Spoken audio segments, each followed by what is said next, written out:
Lighter to Lighten Marthoma Study Forum.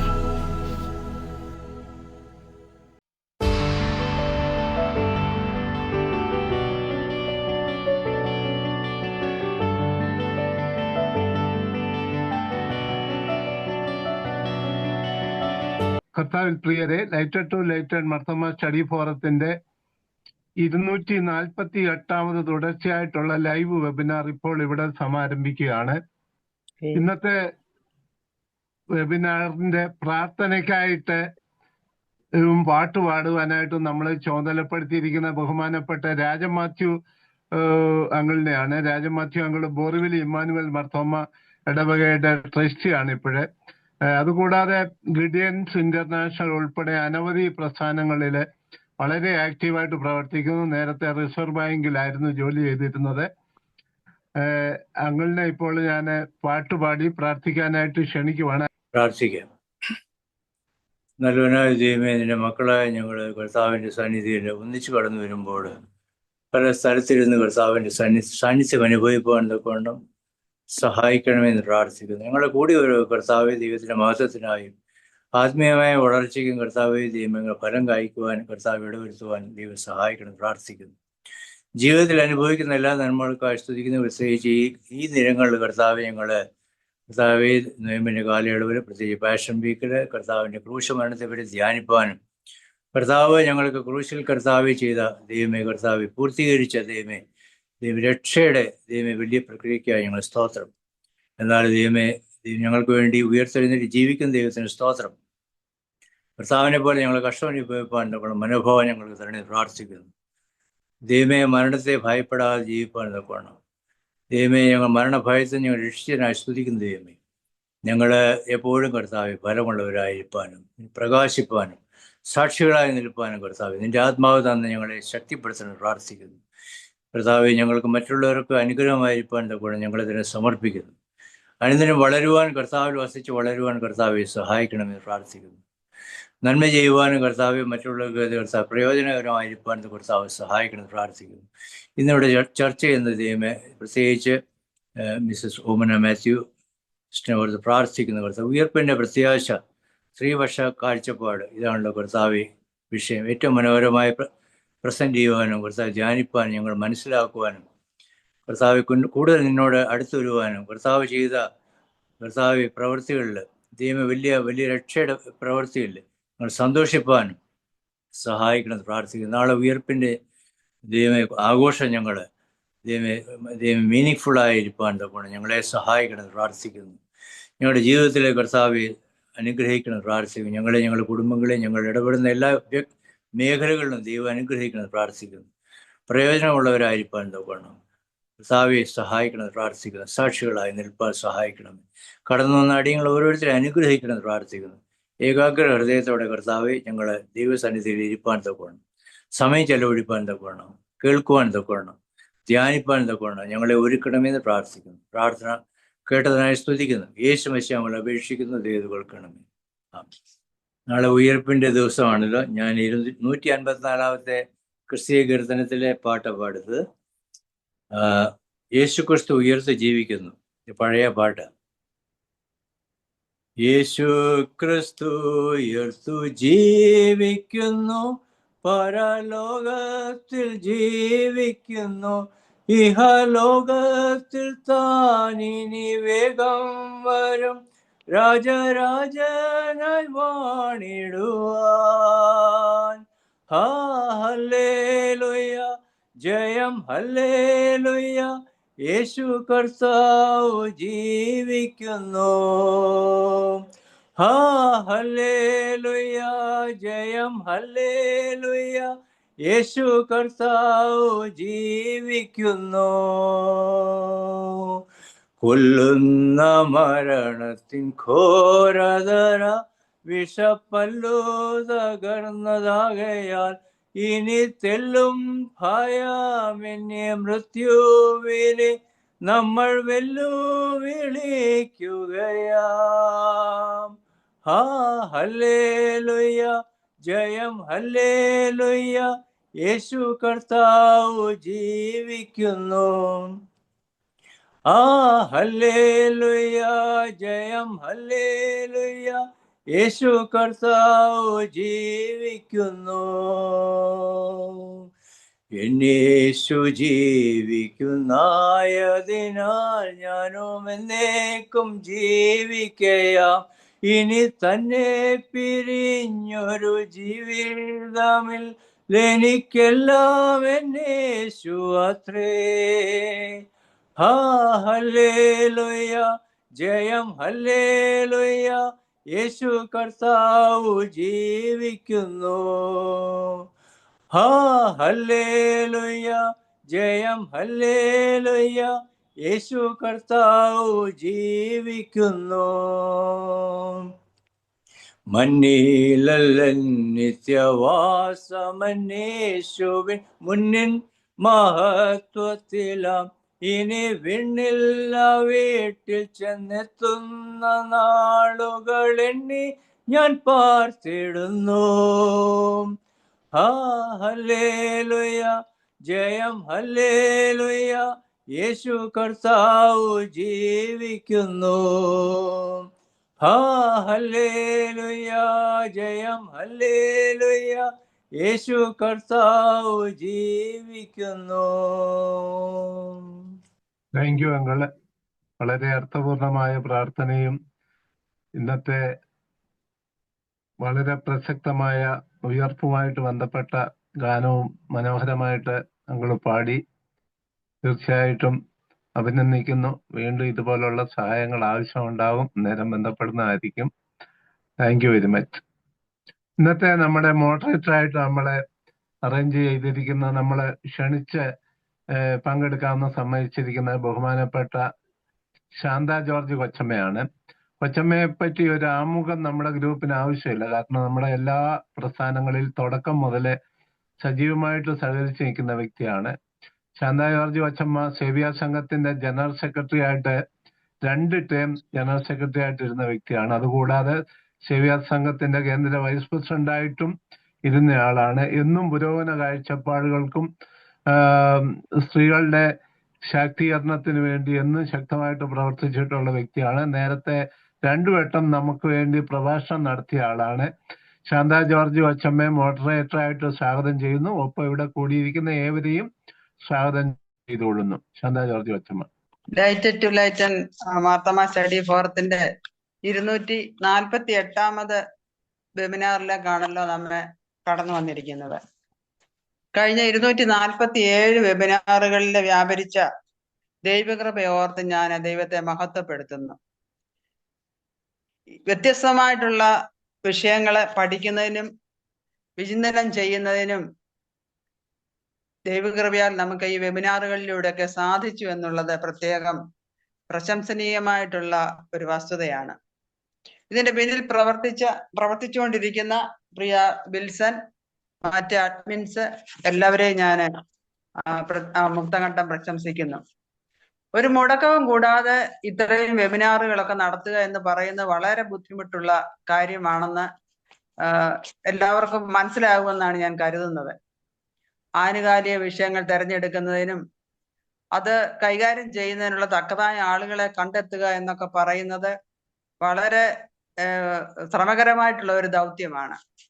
എന്നാൽ ഇങ്ങനെയുള്ള ത്യാഗങ്ങളൊക്കെ സഹിച്ചുകൊണ്ട് ഒരു മുടക്കവും കൂടാതെ ഇത് നടത്തുന്നതിനായിട്ട് ശ്രമിച്ചുകൊണ്ടിരിക്കുന്ന എല്ലാവരെയും ഞാൻ അഭിനന്ദിക്കുന്നു. ഒപ്പം എന്നെ ഈ വെബിനാറിന്റെ മോഡറേറ്റ് ചെയ്യാനായിട്ട് ക്ഷണിച്ചതിലുള്ള നന്ദിയും ഞാൻ ഈ സമയത്ത് അറിയിക്കട്ടെ. ഇന്നത്തെ നമ്മുടെ ചിന്തയ്ക്ക് ആധാരമാക്കിയിരിക്കുന്ന വിഷയം ഉയർപ്പിന്റെ പ്രത്യാശ, സ്ത്രീപക്ഷ കാഴ്ചപ്പാട് എന്നുള്ളതാണല്ലോ. The hope of resurrection, a feminist perspective.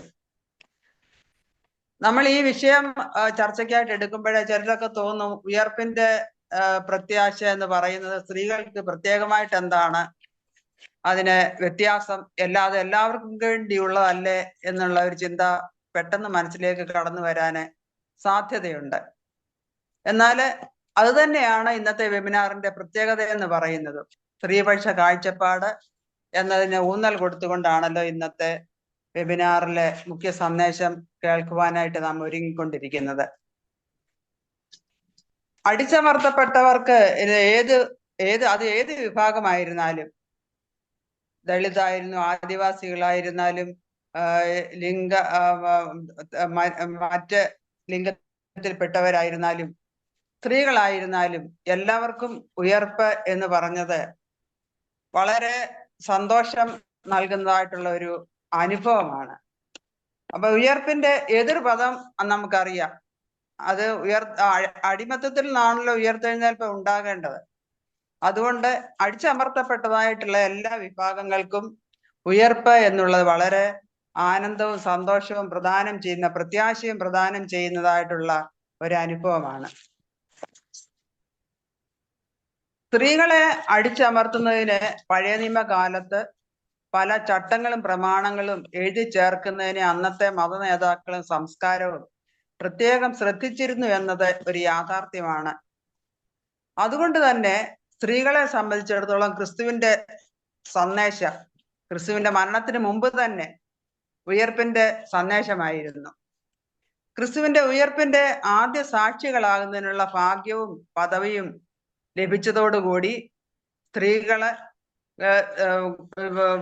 ആദ്യ സുവിശേഷകരാകുന്നതിലൂടെ അവനുള്ള ദൗത്യത്തിന് ചുമതല ഏൽക്കുന്നതിന്, അഥവാ കർത്താവ് അവരെ ആ ചുമതല കൂടെ ഏൽപ്പിച്ചു എന്നുള്ളതാണ് ഒരു പ്രത്യേക അനുഭവം എന്ന് പറയുന്നത്. ഈ വിഷയത്തെ പറ്റി അധികമായിട്ട് പറയുവാനായിട്ട് ഞാൻ ആഗ്രഹിക്കുന്നില്ല. കാരണം അതിനെ ഒരുങ്ങി വന്നത് കൊച്ചമ്മ മാർത്തോമാ സഭയിലെ ഫെമിനിസ്റ്റ് തിയോളജിയില് മാസ്റ്റേഴ്സ് ഡിഗ്രി എടുത്തിരിക്കുന്ന ഏക വനിതയാണ്. ഡോക്ടർ ഡിഗ്രീസ് ഒക്കെ എടുത്ത സ്ത്രീകൾ വേറെ ഉണ്ടെങ്കിലും ഫെമിനിസ്റ്റ് തിയോളജിയിലെ കൊച്ചമ്മ മാത്രമേ ഉള്ളൂ MGH കരസ്ഥമാക്കിയിട്ടുള്ളത്. ഞാനും ഓമന കൊച്ചമ്മയും വളരെ അടുത്ത സുഹൃത്തുക്കളാണ്. താൻ അറിഞ്ഞിരിക്കുന്ന സത്യം വളരെ ശക്തമായ ഭാഷയിൽ ശാന്തമായി സംവേദനം ചെയ്യുന്നതിനുള്ള കൊച്ചമ്മയ്ക്കുള്ള കഴിവ് ഒന്ന് പ്രത്യേകമാണ്. കൊച്ചമ്മ പിന്നെ കൊച്ചമ്മയെ പറ്റി നല്ലൊരു റൈറ്റപ്പ് ബഹുമാനപ്പെട്ട വിൽസൺ നമ്മുടെ ഗ്രൂപ്പിൽ കൊടുത്തിട്ടുണ്ടല്ലോ. അതുകൊണ്ട് അതെല്ലാം ആവർത്തിക്കുവാനായിട്ട് ഞാൻ ഒരുങ്ങുന്നില്ല. കൊച്ചമ്മ ദേശീയ അന്തർദേശീയ തലങ്ങളിലൊക്കെ അനേക കൂട്ടായ്മകളിലെ അനേക സംഘടനകളിലൊക്കെ അംഗമായും നേതൃസ്ഥാനത്തുമൊക്കെ ഇരിക്കുന്നതിനുള്ള ഭാഗ്യം കൊച്ചമ്മയ്ക്ക് ഉണ്ടായിട്ടുണ്ട്. അതുകൊണ്ട് കൊച്ചമ്മയ്ക്ക് വളരെ നല്ല എക്സ്പീരിയൻസ് ഉള്ള ഒരു ആള് തന്നെയാണ് എന്നുള്ളതിന് യാതൊരു സംശയവുമില്ല. നമ്മുടെ കൊമ്പാടി ബൈബിൾ ഇൻസ്റ്റിറ്റ്യൂട്ടിലെ അധ്യാപകയായി പ്രവർത്തിച്ചുകൊണ്ടിരിക്കുന്നു. അതോടൊപ്പം TLCയുടെ സെക്രട്ടറിയായി ഇപ്പം രണ്ടാമത്തെ, ഞാൻ അത് കൊച്ചമ്മ എടുത്ത് ചോദിച്ചില്ല, രണ്ടാമത്തെ ടേം ആണെന്നാണ് എൻ്റെ വിശ്വാസം. അത് മൂന്നാമത്തേതാണെന്ന് ഞാൻ എടുത്ത് ചോദിക്കാൻ സാധിച്ചില്ല. അങ്ങനെ വളരെ ക്രൈസ്തവ ദൈവശാസ്ത്ര മേഖലകളിലെ പ്രസിദ്ധീകരണങ്ങളുടെ ചുമതല വഹിക്കുന്ന കൊച്ചമ്മ എന്തുകൊണ്ടും ഈ വിഷയം കൈകാര്യം ചെയ്യുന്നതിനായിട്ട് അർഹതയുള്ള, യോഗ്യതയുള്ള ഒരാൾ തന്നെയാണെന്നുള്ള സംശയമില്ല. അതുകൊണ്ട് കൊച്ചമ്മയ്ക്ക് പ്രത്യേകം കൊച്ചമ്മയെ പറ്റി പറയുമ്പോൾ എടുത്തു പറയേണ്ടത് ദളിത് ആദിവാസി വിഭാഗത്തിൽപ്പെട്ട ആളുകളുടെ ഇടയില് അവരുമായിട്ട് ഒത്തുചേർന്ന് അവരുടെ ഉന്നമനത്തിനായിട്ട് പ്രവർത്തിക്കുന്നതിന്, അവരോടൊപ്പം നിന്ന് പ്രവർത്തിക്കുന്നതിന് കൊച്ചമ്മയ്ക്ക് പ്രത്യേകം താല്പര്യം, അതിനുള്ള ഒരു സമയം കണ്ടെത്തുന്നതിനും കൊച്ചമ്മയുടെ പ്രത്യേക ഗുണങ്ങളിൽപ്പെട്ട ഒന്നാണ് എന്ന് ഞാൻ ഇവിടെ എടുത്തു പറയുവാനായിട്ട് ആഗ്രഹിക്കുന്നു. അതുകൊണ്ട് കൊച്ചമ്മ ഈ വിഷയം കൈകാര്യം ചെയ്യുന്നതിനായിട്ട് ഞാൻ ആത്മാർത്ഥമായിട്ട് കൊച്ചമ്മയെ സ്വാഗതം ചെയ്യുന്നു. എല്ലാവർക്കും അതിനായിട്ട് ഒരുങ്ങാം. ഓവർ ടു യു കൊച്ചമ്മ. Thank you. ലൈറ്റ് ടു ലൈറ്റിന്റെ ഈ വെബിനാറിലേക്ക് എന്നെ പ്രത്യേകം ക്ഷണിച്ച വിൽസൺ കരുമന്നൂർ സാറിനോടും എന്നെ സ്വാഗതം ചെയ്ത ശാന്തപച്ചമ്മയോടും അതുപോലെ പ്രാർത്ഥനയുടെയും പാട്ടിലൂടെയും ഒക്കെയും സഹായിച്ച രാജൻ മാത്യു സാറ്, എൻ്റെ ചൈൽഡ്ഹുഡ് ഞങ്ങൾ ഒരു കോളനിയിലാണ് താമസിച്ചത്, മുംബൈ പട്ടണത്തിലെ ഒരു കോളനിയിലാണ് താമസിച്ചത്. അങ്ങനെ രാജൻ മാത്യു സാറും വളരെ പരിചിതനായതും ഒരു സുഹൃത്തുമാണ്. എല്ലാവരുടെയും സാന്നിധ്യം വളരെയേറെ സന്തോഷം നൽകുന്നു. സമയം വളരെ കടന്നുപോയതുകൊണ്ട് ഞാൻ ദീർഘമായി ഒന്നും പറയുന്നില്ല. പ്രത്യേകിച്ച് ഈ അവസരം നൽകിയതിലുള്ള നന്ദിയും സ്നേഹവും അറിയിക്കട്ടെ. നാളെ ഇന്ന് വളരെ കുറച്ചു പേര് മാത്രമേ ഇതിൽ സംബന്ധിക്കുന്നുള്ളൂ. നാളെ ഈസ്റ്റർ ദിനമാണ്, ഉയർപ്പിന്റെ പെരുന്നാളാണ്. എല്ലാവരും അതിലേക്ക് ഒരുങ്ങുകയൊക്കെ ആയിരിക്കാം. അതുകൊണ്ട് എല്ലാവർക്കും ഇന്ന് തന്നെ ഞാൻ ഉയർപ്പിന്റെ എല്ലാ ആശംസകളും എല്ലാവർക്കും നേർന്നുകൊള്ളുന്നു. ഉയർപ്പ് നൽകുന്ന പ്രത്യാശ, ഉയർപ്പിന്റെ പ്രത്യാശ എന്നതാണ് ഇന്ന് തെരഞ്ഞെടുത്തതായ വിഷയം. അതൊരു സ്ത്രീപക്ഷ കാഴ്ചപ്പാടിലൂടെ പറയുവാനാണ് ഞാൻ ശ്രമിക്കുന്നത്. സ്ത്രീപക്ഷ കാഴ്ചപ്പാട് എപ്പോഴും ഒരു നീതിയുടെ പക്ഷ കാഴ്ചപ്പാട് തന്നെയാണ്. യേശുക്രിസ്തു ഉയർത്തെഴുന്നേറ്റു എന്ന വർത്തമാനമാണ് നാം നാളെ ഉച്ചത്തിൽ പറയുകയും ആരാധന മധ്യേ നമ്മൾ അതിനെ, ആ വിശ്വാസത്തെ ഒന്നുകൂടി ഉറപ്പിക്കുന്നതുമായ കാര്യമാണ്. He has risen, indeed Christ has risen. യേശുക്രിസ്തു ഉയർത്തെഴുന്നേറ്റിരിക്കുന്നു, ഇന്നും നമ്മോടൊത്ത് ജീവിക്കുന്നു എന്നതായ വിശ്വാസ പ്രഖ്യാപനം. ഉയർപ്പ് എന്നത് യേശുക്രിസ്തു മരണത്തെ അതിജീവിച്ച ഒരു ദിവസമാണ്. മരണശക്തികളിന്മേൽ എന്നേക്കുമായി ജയം നേടിയ ദിവസം കൂടിയാണ് ഉയർപ്പ്. യേശു തന്റെ ഉയർപ്പിനാൽ കല്ലറയുടെ അനുഭവങ്ങളെയും നിർജീവ അവസ്ഥകളെയും ജീവന്റെ ഇടങ്ങളാക്കി മാറ്റി. യേശുവിന്റെ ഉയർപ്പ് എല്ലാ പ്രത്യാശയുടെയും അടിസ്ഥാനമാണ്. Resurrection is the foundation of all hope. യേശു സ്വർഗത്തിലെ സകല മഹിമകളും വെടിഞ്ഞ് മനുഷ്യനായി രൂപം ധരിച്ച് ഇമ്മാനുവേലായി നമ്മുടെ ഇടയിൽ പാർത്തു. ദൈവരാജ്യ മൂല്യങ്ങൾക്ക് ചേരാത്ത എല്ലാ യഹൂദ മത നിയമങ്ങളെയും വ്യവസ്ഥിതികളെയും ഘടനകളെയും ചോദ്യം ചെയ്തു. അത് തിരുത്തുകയും റീഡിഫൈൻ ചെയ്യുകയും ചെയ്തതായി നാം സുവിശേഷങ്ങളിൽ വായിക്കുന്നുണ്ട്. ശബത്ത് ആചരണം തുടങ്ങി യഹൂദ മതത്തിന്റെ ശുദ്ധ അശുദ്ധി നിയമങ്ങളെ എല്ലാം വിമർശിച്ചു. മനുഷ്യനാണ് ശബത്തിനെക്കാട്ടിലും വലുത് എന്ന് ഊന്നി പറയുകയും ചെയ്തു. പുതുജീവൻ പ്രദാനം ചെയ്യുകയും സകലർക്കും സമൃദ്ധമായ ജീവൻ പകരുന്ന ബദൽ സംസ്കാരത്തിന് യേശു രൂപം കൊടുത്തു, അതിന് തുടക്കമിട്ടു.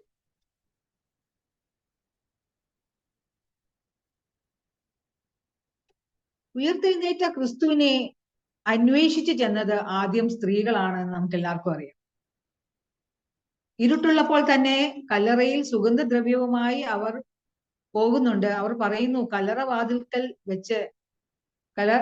വാതിൽക്കൽ ഇരിക്കുന്ന കല്ല് ആര് ഉരുത്തി മാറ്റി? എന്നാൽ കല്ല് മാറ്റിയിരിക്കുന്നതും കല്ലറ ശൂന്യമായി കിടക്കുന്നതുമാണ് അവർ കണ്ട കാഴ്ച.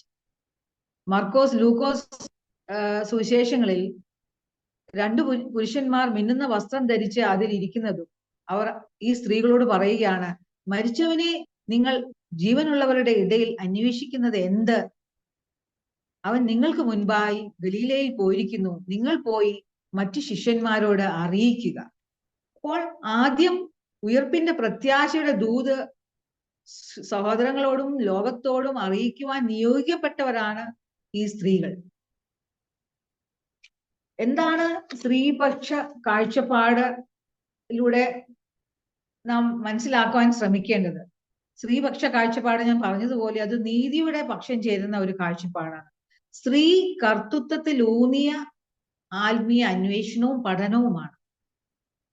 സ്ത്രീ കർത്തൃത്വം എന്ന് പറയുമ്പോൾ women's agency, authorship, their responsibility, women's interventions, women's success stories, ഇതെല്ലാമാണ് സ്ത്രീ കർത്തൃത്വം എന്ന് ഞാൻ വാക്കിലൂടെ മനസ്സിലാക്കുന്നത്. സ്ത്രീ പുരുഷാധിപത്യ വീക്ഷണത്തിലും പ്രസംഗത്തിലും എഴുത്തുകളിലും സ്ത്രീ കർത്തൃത്വങ്ങളെ കാണാതെ പോകും. കണ്ടെങ്കിലും അത് കണ്ടില്ല എന്ന് നടിക്കുകയും അംഗീകാരം നൽകാതെയും പോകും. അതിനു വേണ്ട പ്രാധാന്യവും നൽകാറില്ല. കേട്ടെങ്കിലും കെട്ടുകഥകളായി മനസ്സിലാക്കുന്നു. ഇത് സുവിശേഷങ്ങളിൽ യേശു തന്നെ രേഖപ്പെടുത്തിയിട്ടുണ്ട്. ഉയർപ്പിന്റെ സാക്ഷ്യം ശിഷ്യന്മാരോട് അറിയിക്കുവാനായിട്ട് സ്ത്രീകളെ നിയോഗിച്ചയക്കുന്നു. അവർ പുരുഷ ശിഷ്യന്മാരോട് അറിയിക്കുമ്പോൾ പുരുഷ ശിഷ്യന്മാർ അത് വെറും കെട്ടുകഥയായി മനസ്സിലാക്കുകയാണ്. അപ്പോൾ യേശു ഉയർത്തെഴുന്നേറ്റ ശേഷം പന്തിരുവർ ഭക്ഷണത്തിൽ ഇരിക്കുമ്പോൾ യേശു അവർക്ക് പ്രത്യക്ഷനായി. തന്നെ ഉയർത്തെഴുന്നേറ്റവനായി കണ്ടവരുടെ വാക്ക് വിശ്വസിക്കായകയാൽ അവരുടെ അവിശ്വാസത്തെയും ഹൃദയകാഠിന്യത്തെയും യേശു ശാസിക്കുന്നുണ്ട്. അത് മർക്കോസിന്റെ സുവിശേഷം 16:14 പ്രത്യേകം പറയുന്നുണ്ട്. അതുപോലെ ലൂക്കോസിന്റെ സുവിശേഷം 24:11 നമുക്ക് കാണാനായിട്ട് സാധിക്കും. അപ്പോൾ ഉയർത്തെഴുന്നേറ്റവനായി കണ്ടവരുടെ വാക്ക് എന്തുകൊണ്ട് നിങ്ങൾ വിശ്വസിച്ചില്ല? അതിന് അവരുടെ അവിശ്വാസത്തെയും ഹൃദയകാഠിന്യത്തെയും ശാസിക്കുകയാണ്.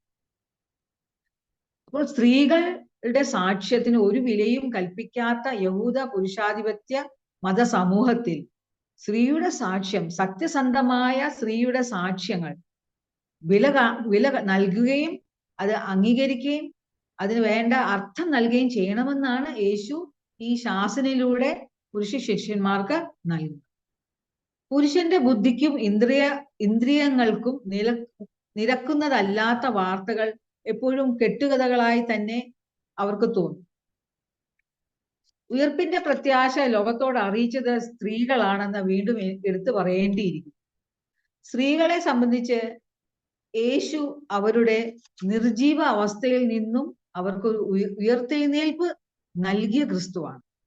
നമ്മൾക്കറിയാം, യഹൂദ മതത്തിൽ സ്ത്രീയെ എങ്ങനെയാണ് കാണുന്നത്? വെറും ഒരു വസ്തുവായി കാണുന്നു. അതുപോലെ പുരുഷന്റെ പ്രാർത്ഥനയിലും പറയുന്നുണ്ട്, ഞാൻ ഒരു സ്ത്രീയായി സൃഷ്ടിക്കാഞ്ഞതിൽ, ഒരു നായായി സൃഷ്ടിക്കാഞ്ഞതിൽ ഒക്കെയും, ഒരു വിജാതീയനായി സൃഷ്ടിക്കാഞ്ഞതിലൊക്കെ ദൈവത്തിന് സ്തോത്രം അർപ്പിക്കുന്നതായ ഒരു കാലത്താണ് യേശു സ്ത്രീകൾക്ക് വേണ്ടതായ അംഗീകാരവും അവർക്ക് വേണ്ടതായ ദൈവരാജ്യ ശുശ്രൂഷയിൽ പങ്കുകാരാകാനുള്ളതായ അവസരവും ഇടവും ഒക്കെ നൽകി. യേശുവിന്റെ സമീപനവും യേശുവിൻ്റെതായ സ്ത്രീകളോടുള്ള പെരുമാറ്റവും ഇടപെടലുകളൊക്കെയും അന്നത്തെ അന്ന് ജീവിച്ചിരുന്ന റബിമാരിൽ നിന്ന് വളരെ വ്യത്യസ്തമായിരുന്നു. അപ്പോൾ ഈ പ്രത്യാശയുടെ ദൂത്, ഉയർപ്പിന്റെ പ്രത്യാശയുടെ ദൂത് ഈ സ്ത്രീകൾക്ക് ഒരു സുപ്രഭാതത്തിൽ ലഭിച്ചതായ ഒരു അനുഭവമല്ല. അവർ യേശുവിനോടൊപ്പം ഗലീല മുതൽ ഗോൽഗോഥ വരെ യേശുവിനെ അനുഗമിച്ചവരാണ്. ഗോൽഗോഥയിലെ ക്രൂശ് മരണത്തിന്റെ ദൃക്സാക്ഷികളായിരുന്നു. കുരിശിന്റെ ചുവട്ടിൽ അവർ നിന്ന് യേശുവിന്റെ ഈ പീഡാനുഭവങ്ങളൊക്കെ കണ്ട് കരയുന്നതായ സ്ത്രീകളായിരുന്നു. അവിടെ കൊണ്ട് അവരുടെ അനുധാവനം അവസാനിപ്പിക്കുന്നില്ല. അവർ കല്ലറ വരെയും യേശുവിനെ പിൻചെന്നു. ആഴ്ചവട്ടത്തിന്റെ 1-ാം നാളിൽ നമ്മൾ സുവിശേഷങ്ങളിൽ വായിക്കുന്നത് പോലെ അവർ സുഗന്ധദ്രവ്യവുമായി അവർ കല്ലറയ്ക്കൽ എത്തുകയാണ്. അപ്പോഴാണ് അവർ പറയുന്നത്, ഈ കല്ലറയുടെ വാതിൽക്കൽ ഇരിക്കുന്ന കല്ല് ആര് ഉരുട്ടി മാറ്റും?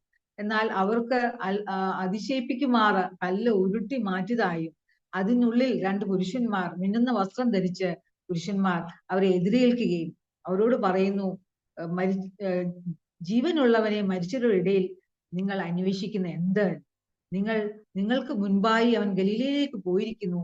നിങ്ങളുടെ സഹോദരങ്ങളോട്, ശിഷ്യന്മാരോട് ഈ വാർത്ത അറിയിക്കുക എന്നും പറയും. അതിനുശേഷം നമ്മൾ വീണ്ടും മത്തായിയുടെ സുവിശേഷം വായിക്കുമ്പോൾ മഗ്ദലന മറിയം, എല്ലാ ശിഷ്യന്മാരും പത്രോസും മറ്റു ശിഷ്യനും വന്ന് നോക്കുമ്പോൾ അവിടെ ശൂന്യമായ കല്ലറയാണ് അവർ കാണുന്നത്. അപ്പോഴാണ് അവർ ഓർക്കുന്നത് യേശു തന്റെ ഉയർത്തെഴുന്നേൽപ്പിനെ കുറിച്ച് സൂചിപ്പിച്ചതായ കാര്യം. അവരുടെ ഭവനങ്ങളിലേക്ക് തിരികെ പോകുന്നു. എന്നാൽ മഗ്ദലന മറിയം അവിടെ തന്നെ നിൽക്കുകയാണ്. ആ തോട്ടത്തിൽ തന്നെ നിന്ന് കരയുകയാണ്. അപ്പോൾ അവർ ഒരു ശബ്ദം കേൾക്കുന്നു, സ്ത്രീയെ നീ എന്തിനു കരയുന്നു? അപ്പോൾ സ്ത്രീയുടെ കരച്ചിലിന്റെ ശബ്ദം കേൾക്കുന്ന ഒരു കർത്താവ്, അത് എന്തിനാണ് നീ കരയുന്നതെന്ന് അന്വേഷിക്കുന്ന ഒരു കർത്താവിനെയാണ് അവൾ അവിടെ കേൾക്കുന്നത്. അവളെ പേര് ചൊല്ലി വിളിക്കുന്നു, മറിയേ. ആ പേര് വിളിക്കുമ്പോഴാണ് അവൾ തിരിഞ്ഞു നോക്കുന്നത്, റബ്ബൂനി എന്ന് അവൾ അതിനോട് പ്രതികരിക്കുന്നു. അപ്പോൾ ഇന്ന് ഇത്തരത്തിൽ സമൂഹത്തിൽ നിലവിളിക്കുന്ന, കരയുന്ന, വേദനിക്കുന്ന എത്രയോ സ്ത്രീ ജീവിതങ്ങളുണ്ട്. ആ സ്ത്രീകളുടെ കരച്ചിലും അവരുടെ വേദനയും ഒന്നും ഒപ്പിയെടുക്കുവാൻ കഴിയാത്ത പോകുന്നത് ഇന്ന് കാലഘട്ടത്തിന്റെ പ്രത്യേകതയാണെന്ന് എനിക്ക് തോന്നിപ്പോകുന്നു. ഈ സ്ത്രീപക്ഷ കാഴ്ചപ്പാടിലൂടെ ഉയർപ്പ് നൽകുന്ന പ്രത്യാശ മനസ്സിലാക്കാനുള്ള ഒരു ശ്രമത്തിലാണ് ഞാൻ. സ്ത്രീ സ്വത്വത്തെ അല്ലെങ്കിൽ സെൽഫിനെ പരമ്പരാഗതമായി പാപത്തിന്റെ അടയാളമായും പ്രതീകമായും വ്യാഖ്യാനിക്കുന്നുണ്ട്. ലോകത്തിലേക്ക് പാപം വന്നത് തന്നെ ഒരു സ്ത്രീയിലൂടെയാണെന്ന് ഇന്നും വിശ്വസിക്കുന്നവരുണ്ട്. അതുകൊണ്ട് തന്നെ സ്ത്രീ ഒരു പ്രലോഭന വസ്തുവാണെന്നും അവളുടെ ശരീരം അശുദ്ധമാണെന്നും അവളുടെ ശരീരത്തിന്റെ എല്ലാ ജൈവ പ്രക്രിയകളും അശുദ്ധമാണെന്നും ഇന്ന് വിശ്വസിക്കുന്നവരായ പുരുഷന്മാരുമുണ്ട്, സ്ത്രീകളും ഉണ്ടെന്നുള്ളത് വളരെ യാഥാർത്ഥ്യമാണ്. ഇത്തരം ചിന്താഗതികൾക്ക് മാറ്റം വരുത്തിയുള്ള പ്രവർത്തനങ്ങളായിരുന്നു യേശുവിന്റെ പ്രവർത്തനങ്ങൾ, അല്ലെങ്കിൽ ദൈവരാജ്യ പ്രവർത്തനം. ദൈവരാജ്യത്തിൽ സ്ത്രീയുടെ പദവി എന്തായിരിക്കണം, സ്ത്രീയുടെ പങ്ക് എന്താണ്, സ്ത്രീയുടെ ഉത്തരവാദിത്വം എന്താണ്, സ്ത്രീയുടെ ദൗത്യം എന്താണെന്ന് വളരെ വളരെ വിശദമായും വ്യക്തമായും പറഞ്ഞു പോകുന്ന സംഭവങ്ങളാണ് ഓരോ ഇടപെടലുകളും നിലപാടുകളും എന്ന് നമ്മൾ മനസ്സിലാക്കേണ്ടിയിരിക്കുന്നു. കൂനിയായ സ്ത്രീയെ സൗഖ്യമാക്കുന്നതിലൂടെ എന്താണ് ശബത്തെന്നും ശബത്തിന്റെ പ്രാധാന്യം എന്താണെന്നും മനുഷ്യരെ മനുഷ്യരായി കാണാനുള്ളതാണെന്നും ഒക്കെ യേശു അവിടെ പറയുന്നുണ്ട്. അങ്ങനെ അദൃശ്യരാക്കപ്പെട്ട സ്ത്രീകൾ, തിരസ്കരിക്കപ്പെട്ടതായ സ്ത്രീകൾ, നിശബ്ദരാക്കപ്പെട്ടതായ സ്ത്രീകൾ, അവഗണിക്കപ്പെട്ടതായ സ്ത്രീകൾ, ദുരവസ്ഥയിലും ദുരിതം അനുഭവിക്കുന്നതായ സ്ത്രീകളുടെ ജീവിതങ്ങളെ മാറ്റിമറിച്ച് അവർക്ക് ഒരു ഉയർത്തെഴുന്നേൽപ്പ് നൽകിയതായ ക്രിസ്തുവിനെയാണ് സ്ത്രീകൾ മനസ്സിലാക്കുന്നത്. യേശുവിന്റെ ശാരീരികമായ ഒരു ഉയർത്തെഴുന്നേൽപ്പ് നമ്മൾ നാളെ ആഘോഷിക്കുമ്പോൾ, അല്ലെങ്കിൽ നമ്മൾ അതിനെ ആചരിക്കുമ്പോൾ, അതിനെ വിശ്വാസ പ്രഖ്യാപനത്തിലൂടെ ഉറപ്പിക്കുമ്പോൾ, യേശു ജീവിച്ചിരുന്ന കാലത്ത് അനേക ജീവിതങ്ങളെ സ്പർശിക്കുകയും അവർക്ക് ഉയർത്തെഴുന്നേൽപ്പ് നൽകുകയും ചെയ്തു എന്നുള്ളത് സുവിശേഷങ്ങൾ നമ്മൾ സാക്ഷ്യപ്പെടുത്തുന്നുണ്ട്. യായിറോസിന്റെ മകളെ ഉയർപ്പിക്കുന്നു, നയീന്റെ വിധവയുടെ മകനെ ഉയർപ്പിക്കുന്നു, ലാസറിന്റെ നാറ്റം വെച്ചതായ ശരീരം ഇതിനെ ലാസറിനെ ഉയർപ്പിക്കുന്നു. ആ ഉയർപ്പ് അനുഭവം, അവരുടെ ആ നിർജീവ അവസ്ഥ, ആ മരണത്തിൽ നിന്നും അവരെ ഉയർത്തെഴുന്നേൽപ്പിക്കുന്നതായ സംഭവങ്ങൾ കൂടിയാണ്. അതുകൊണ്ട് ഇത് ശരീരത്തിന്റെ ഒരു ഉയർത്തെഴുന്നേൽപ്പ് എന്നത് ഉപരിയായി ഇത് ഇറ്റ്സ് എൻ ഓൺഗോയിങ് പ്രോസസ് ആയിരിക്കണം. ഇതൊരു ദൈനംദിന ജീവിതത്തിൽ ഉണ്ടാവേണ്ട ഒരു സംഭവമാണെന്നാണ് യേശു തന്റെ ജീവിതത്തിലൂടെയും പറഞ്ഞത്. അങ്ങനെ അനീതിപരമായതും അന്യായമായ വ്യവസ്ഥിതികൾ, പുരുഷാധിപത്യ ഘടനകൾ, പുരുഷ മൂല്യങ്ങളുള്ളതായ വ്യവസ്ഥിതികളെ എല്ലാം യേശു ചോദ്യം ചെയ്യുകയാണ്. അതിനെല്ലാം ചോദ്യം ചെയ്യുകയും അത് തിരുത്തപ്പെടുകയും ചെയ്യുന്നു. ദൈവരാജ്യം ഇങ്ങനെയല്ല, ഇപ്രകാരമാണെന്നാണ് യേശു തന്റെ അത്ഭുത പ്രവർത്തികളിലൂടെയും രോഗശാന്തി വരങ്ങളിലൂടെയും ചെയ്തതായ പറഞ്ഞതായ ഉപമകളിലൂടെയും പഠിപ്പുകളിലൂടെയും എല്ലാം പറയാൻ ശ്രമിക്കുന്നത് ദൈവരാജ്യം എപ്രകാരമായിരിക്കണം എന്നതാണ്. അപ്പം അതിനെ റീഡിഫൈൻ ചെയ്താണ് യേശു തന്റെ ജീവിതത്തിൽ ഉടനീളം പരസ്യ ശുശ്രൂഷയിലൊക്കെയും പ്രവർത്തിച്ചതെന്നത് നമുക്ക് ഇത് വളരെ വ്യക്തമായി മനസ്സിലാക്കാനാണ് സാധിക്കും. അപ്പൊ സ്ത്രീകളെ സംബന്ധിച്ച് യഹൂദ മതത്തിന്റെ ശുദ്ധ അശുദ്ധ നിയമങ്ങളിൽ നിന്നും അതിലെ വസ്തുവായി മാത്രം കണ്ടതായ ആ ഒരു സംസ്കാരത്തിൽ നിന്നും യേശു അവർക്ക് ദൈവത്തിന്റെ ഛായയിലും സ്വരൂപത്തിലും സൃഷ്ടിച്ചു എന്ന് പറയുന്നതായ ആ വലിയ പ്രത്യാശയുടെ ഒരു ദൂതാണ് അവർക്ക് നൽകുന്നത്. അബ്രഹാമിന്റെ മകളായി, ഒരിക്കലും അബ്രഹാമിന്റെ മകളായി ആരും തന്നെ ഒരു റബിയും അങ്ങനെ പറഞ്ഞിട്ടില്ല. എന്നാൽ യേശു പറയുന്നു ഇവൾ അബ്രഹാമിന്റെ മകളാണ്. അത്രത്തോളം ഉയർന്ന പദവിയാണ് അവൾക്ക് നൽകുന്നത്. ദൈവരാജ്യത്തിന്റെ ശുശ്രൂഷയിൽ ആരംഭം മുതൽ തന്നെ സ്ത്രീകൾ 12 ശിഷ്യന്മാർ മാത്രമേ ഉണ്ടായിരുന്നെങ്കിലും അനേക സ്ത്രീകൾ യേശുവിനെ അനുധാവനം ചെയ്യുകയാണ്.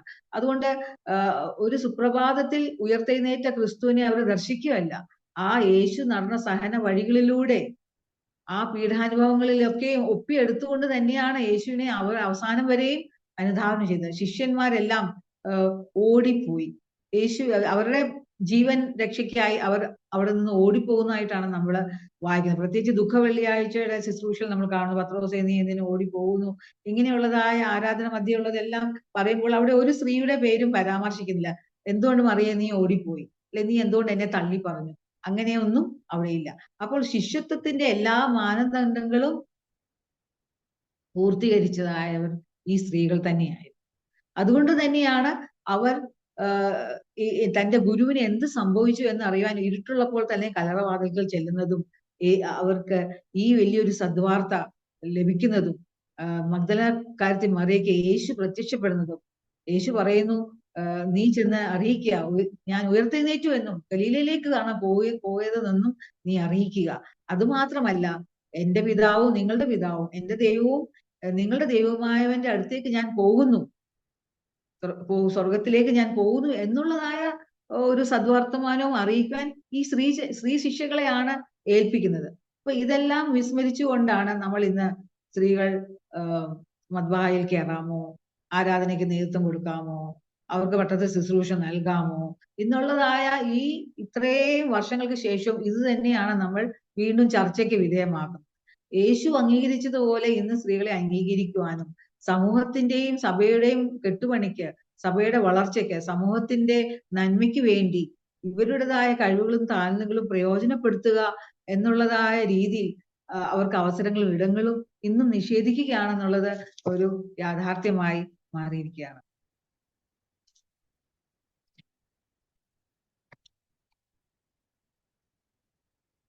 ക്രിസ്തുവിന്റെ ജീവിതത്തിൽ ആത്മീയ ഭൗതിക വഴികളിലെല്ലാം സ്ത്രീകൾ ഉണ്ടായിരുന്നു.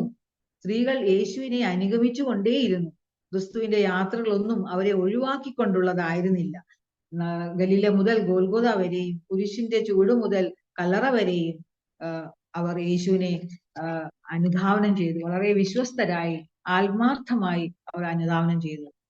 യേശുവിനെ പോലെ സ്ത്രീകളുടെ വീക്ഷണത്തെയും ജൈവഘടനയെയും അവർ നിർവഹിക്കുന്ന സഹനത്തെയും സാഹസികമായ ദൗത്യത്തെയും അംഗീകരിക്കുന്ന സമീപനങ്ങൾ സഭകളിൽ ഉണ്ടാവണം.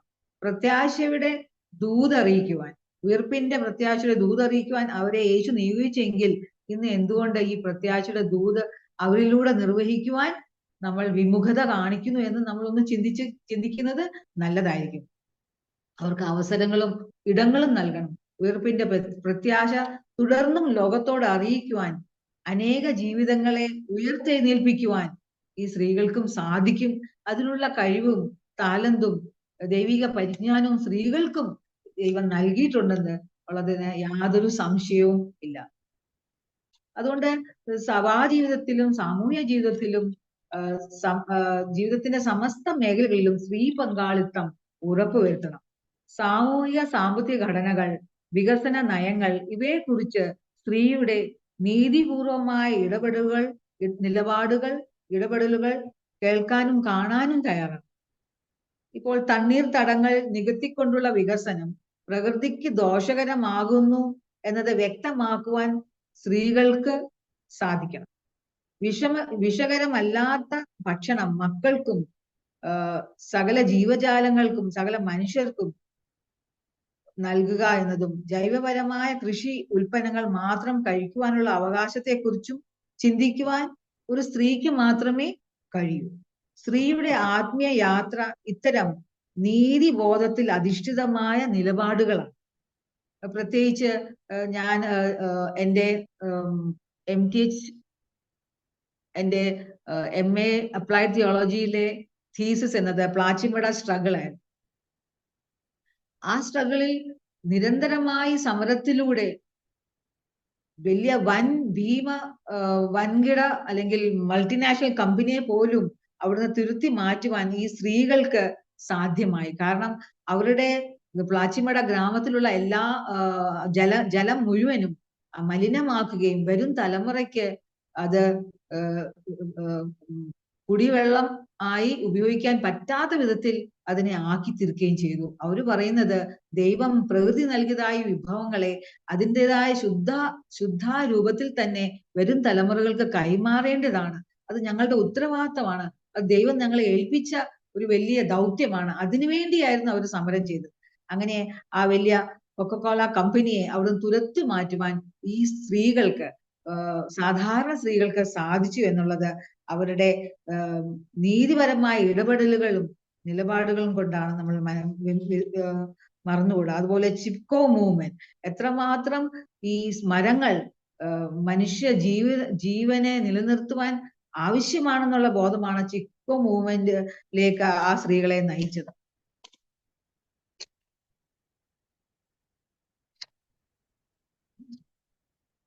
പ്രകൃതി സംരക്ഷണത്തിനും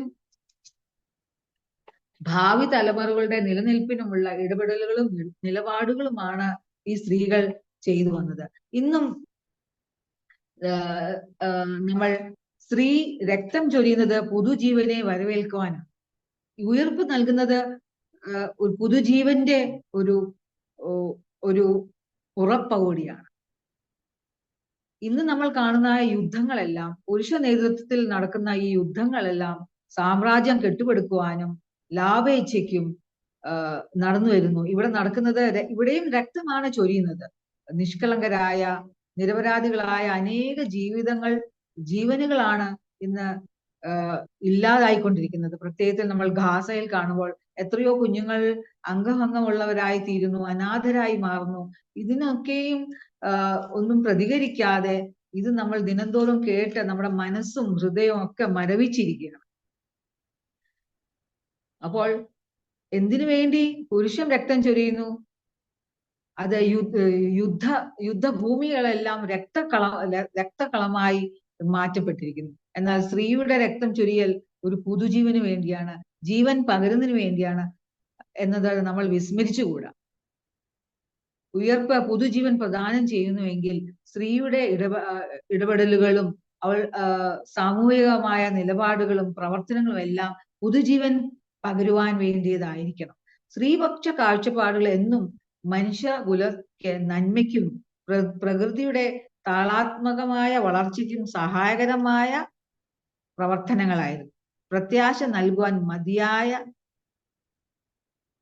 കാഴ്ചപ്പാടുകളാണ് സ്ത്രീപക്ഷ കാഴ്ചപ്പാടുകൾ.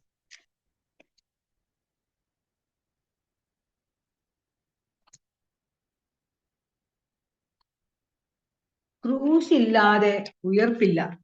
നമ്മൾ ഉയർപ്പിനെ ധ്യാനിക്കുമ്പോഴും ഉയർപ്പ് നമ്മൾ ആഘോഷമാക്കുമ്പോഴും നമ്മൾ വിസ്മരിച്ചുകൂടാത്ത ഒരു കാര്യമാണ്, നമ്മൾ ഒരു ആഴ്ചക്കാലം പീഡാനുഭവ യേശുവിന്റെ പീഡാനുഭവ ആഴ്ചയെ നമ്മൾ ധ്യാനിച്ചു. അപ്പോൾ ക്രൂശ് മരണവും പീഡാനും ഇല്ലാതെ ഒരു ഉറപ്പില്ല എന്നുള്ളത് വളരെ സത്യമായ ഒരു കാര്യം. മരണമില്ലാതെ ഉയർത്തെഴുന്നേൽപ്പില്ല. ഉയർത്തെഴുന്നേൽപ്പ് ഇന്ന് നമ്മുടെ പ്രായോഗിക ജീവിതത്തിൽ എങ്ങനെ പ്രത്യാശ നൽകാൻ സാധിക്കും എന്നുകൂടി നമ്മൾ ചിന്തിക്കുന്നത് നല്ലതായിരിക്കും. ഉയിർപ്പ് എന്നത് ശാരീരിക മരണത്തോട് മാത്രം ചേർത്ത് ചിന്തിക്കേണ്ടതല്ല. ആയിരിക്കുന്ന തിന്മയോടും അനീതിപരവും ചൂഷണപരമായ വ്യവസ്ഥിതിയോടും ഘടനകളോടും സമ്പൂർണമായി അതിനെ പ്രതിരോധിക്കുകയും ഇല്ലായ്മ ചെയ്യുകയും ചെയ്യുമ്പോൾ ഒരു വിധത്തിൽ അത്തരത്തിലുള്ള വ്യവസ്ഥിതികളുടെ മരണമാണ് സംഭവിക്കുന്നത്. ആ വ്യവസ്ഥിതികളെ നീതിയുടെയും നന്മയുടെയും വ്യവസ്ഥിതികളാക്കി മാറ്റാനുള്ള ഉത്തരവാദിത്വം നമ്മൾക്കുണ്ട്. അങ്ങനെ മാറ്റുമ്പോഴാണ് പുതുജീവൻ പകരുന്ന വ്യവസ്ഥിതികളും ഘടനകളും നിർമ്മിക്കുവാൻ നമുക്ക് സാധിക്കും.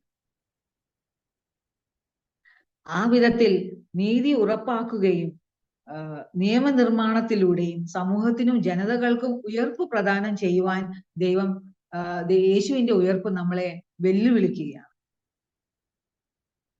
അതുകൊണ്ട് ഉയർപ്പ് ഒരു ശാരീരികമായ രീതിയിൽ പരിമിതപ്പെടുത്തുവാനായിട്ട് സാധ്യമല്ല. അതൊരു തുടർ പ്രക്രിയയായിട്ട് വേണം നമുക്ക് കാണുവാനായിട്ട്.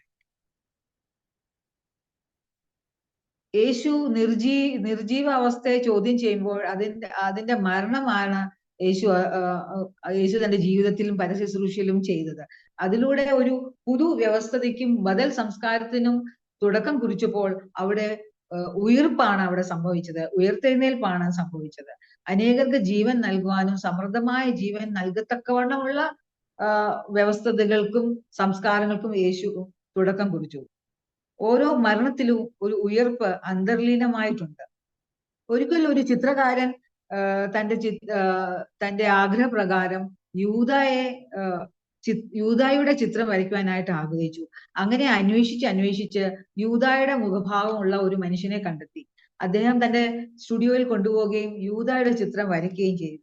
വർഷങ്ങൾ കഴിഞ്ഞുപോയി അദ്ദേഹത്തിന് ഒരു ആഗ്രഹം, യേശുവിന്റെ രൂപം ഒന്ന് ചിത്രം വരച്ചാൽ നല്ലതായിരുന്നു. അങ്ങനെ യേശുവിന്റെ വിനയാനിത്വമുള്ളതും പ്രഭയുള്ളതുമായ ഒരു മുഖം അന്വേഷിച്ച് ഇങ്ങനെ നടന്നപ്പോൾ അദ്ദേഹം ഒരു ആളെ കണ്ടെത്തി.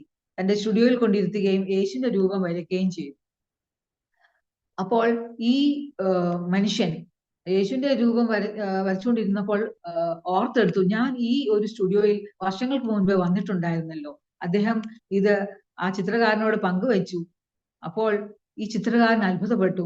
യൂദയുടെ മുഖം വരയ്ക്കുവാനായിട്ട് വന്നിരുന്ന മനുഷ്യന് ഇത്രമാത്രം രൂപഭാവം മാറ്റം വന്നുവല്ലോ എന്ന്. അപ്പൊ ഇവിടെ സംഭവിച്ചത് തന്റെ ആ ഒരു തിന്മയുടെ മുഖഭാവത്തിന് ഒരു മാറ്റം സംഭവിക്കുകയാണ്. അവിടെ അതിനൊരു മരണം സംഭവിക്കുകയും അദ്ദേഹം ഒരു നന്മ നിറഞ്ഞ അവസ്ഥയിലേക്ക് രൂപാന്തരപ്പെടുത്തുകയും ചെയ്യുകയാണ്. ഇവിടെ ഈ മനുഷ്യന്റെ ഒരു ഉയർപ്പാണ് നമ്മൾ കാണുന്നത്. അതുപോലെ തന്നെ വേറൊരു ഉദാഹരണം വരികയാണെങ്കിൽ, ഒരു പ്രിസൺ മിനിസ്ട്രി ചെയ്തുകൊണ്ടിരുന്നതായ ഒരു സുവിശേഷകൻ ദിനംതോറും പ്രിസൺ ജയിൽ സന്ദർശിക്കുകയും ലഘുലേഖകൾ വിതരണം ചെയ്യുകയും ചെയ്തു. സുവിശേഷ പ്രതിയൊക്കെ നൽകിക്കൊണ്ടിരുന്നു. അത് വായിച്ചതായ ഒരു മനുഷ്യനിൽ വന്നതായ രൂപാന്തരമാണ് പിന്നീട് പറയുന്നത്. ആ മനുഷ്യൻ വളരെ വയലന്റ് ആയിട്ടുള്ള ഒരു തടവുകാരനായിരുന്നു. എന്നാൽ ഈ പ്രതി, സുവിശേഷ പ്രതി വായിച്ചതിന് ശേഷം അദ്ദേഹത്തിന് ഒരു മാറ്റം സംഭവിച്ചു. ഒരിക്കൽ ഉപദേശി വീണ്ടും സന്ദർശിച്ചപ്പോൾ അദ്ദേഹത്തിന് വളരെ ശാന്തനായി ഇരിക്കുന്നതായിട്ട് കണ്ടു. എന്താണ് ഇതിന് കാരണം എന്ന് ചോദിച്ചപ്പോൾ, യേശുവിന്റെ ക്രൂശ് മരണവും പീഡാനുഭവവും എന്റെ ഹൃദയത്തിലും തറച്ചു കയറി. അതിനെ ഞാൻ ധ്യാനിക്കുകയും എന്നിൽ അത്തരത്തിലൊരു മാറ്റം വരുത്തുകയും ചെയ്തു എന്നാണ് ആ മനുഷ്യൻ സാക്ഷ്യം പറഞ്ഞത്. നീതിമാനും നിഷ്കളങ്കനുമായ ക്രിസ്തു ഏറ്റ മുറിപ്പാടുകൾ എന്റെ ഹൃദയത്തിൽ തുളച്ചു കയറി. ആ തടവുകാരന്റെ ഉയർത്തെഴുന്നേൽപ്പ്, അവന്റെ ജീവിതത്തിന്റെ ഉയർപ്പാണ് അവിടെ സംഭവിച്ചത്. ജീവിച്ചിരിക്കെ അനേക ജീവിതങ്ങളെ സ്പർശിച്ച് പ്രത്യാശയിലേക്ക് നയിച്ച യേശുവിന്റെ ജീവിതവും മരണവും ഉയർപ്പും നമുക്ക് നൽകുന്ന ദൂതും ദൗത്യവും എന്താണെന്ന് കൂടി പറയുവാനാണ് ഞാൻ ആഗ്രഹിക്കുന്നത്. ഉയർപ്പ് നമ്മൾ ആഘോഷിക്കുമ്പോൾ എന്താണ് ഈ ഉയർപ്പ് നമുക്ക് നൽകുന്നതായ ദൂതും ദൗത്യവും?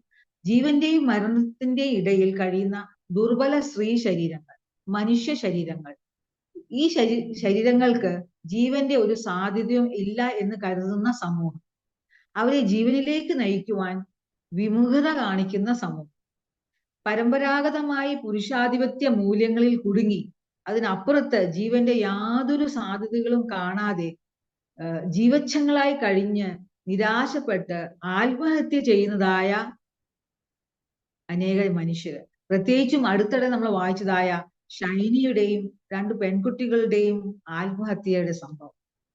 ഇന്ന് കുടുംബങ്ങൾ ഇന്ന് ജീവനെ ഇല്ലാതാകുന്ന, ഹനിക്കുന്ന ഇടങ്ങളായി മാറുകയാണ്. കുടുംബ സംവിധാനങ്ങൾ, അതിനെ നമ്മൾ പഠനത്തിന് വിധേയമാക്കണം. അവിടെ കൊണ്ട് ആത്മഹത്യ അവസാനിക്കുന്നില്ല.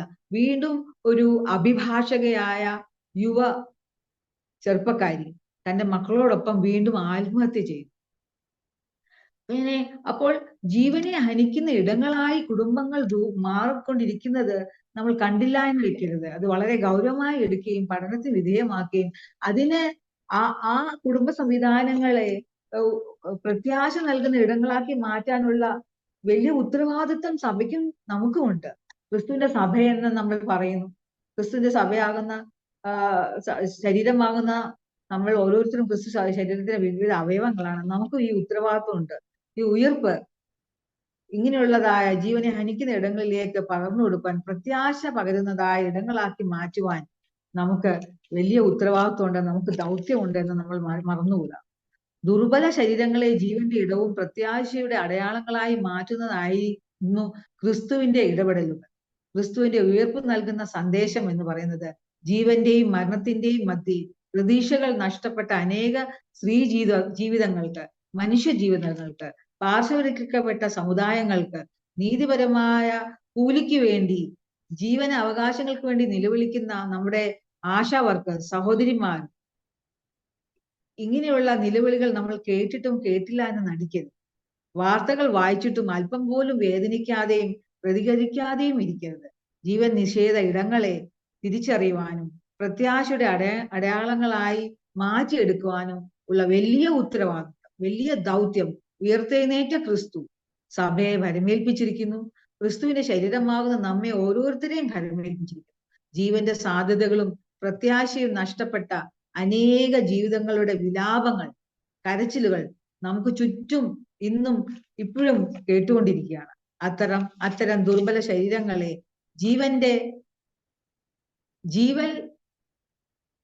ജീവന്റെ ഇടങ്ങളും പ്രത്യാശയുടെ അടയാളമാക്കി മാറ്റുവാൻ ഈ ഉയിർപ്പ് പെരുന്നാൾ നമ്മെ വെല്ലുവിളിക്കട്ടെ എന്ന് പറഞ്ഞുകൊണ്ട് ഞാൻ എൻ്റെ ഈ ഒരു ടോക്കിൽ നിന്നും ഞാൻ വിരമിക്കുന്നു.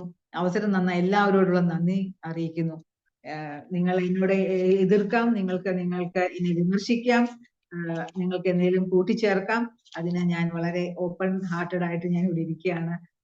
എല്ലാവർക്കും തുറന്ന് ഇതിനോട് ചർച്ചയിൽ പങ്കെടുക്കാം. എന്റെ എളിയ ബുദ്ധിയിൽ നിന്നും എളിയ അറിവിൽ നിന്നും പകർന്നതായ ഉയർപ്പിന്റെ പ്രത്യാശ ശ്രീപക്ഷ കാഴ്ചപ്പാട്. Thank you so much. Thanks Omana Kochamma for your meaning talk.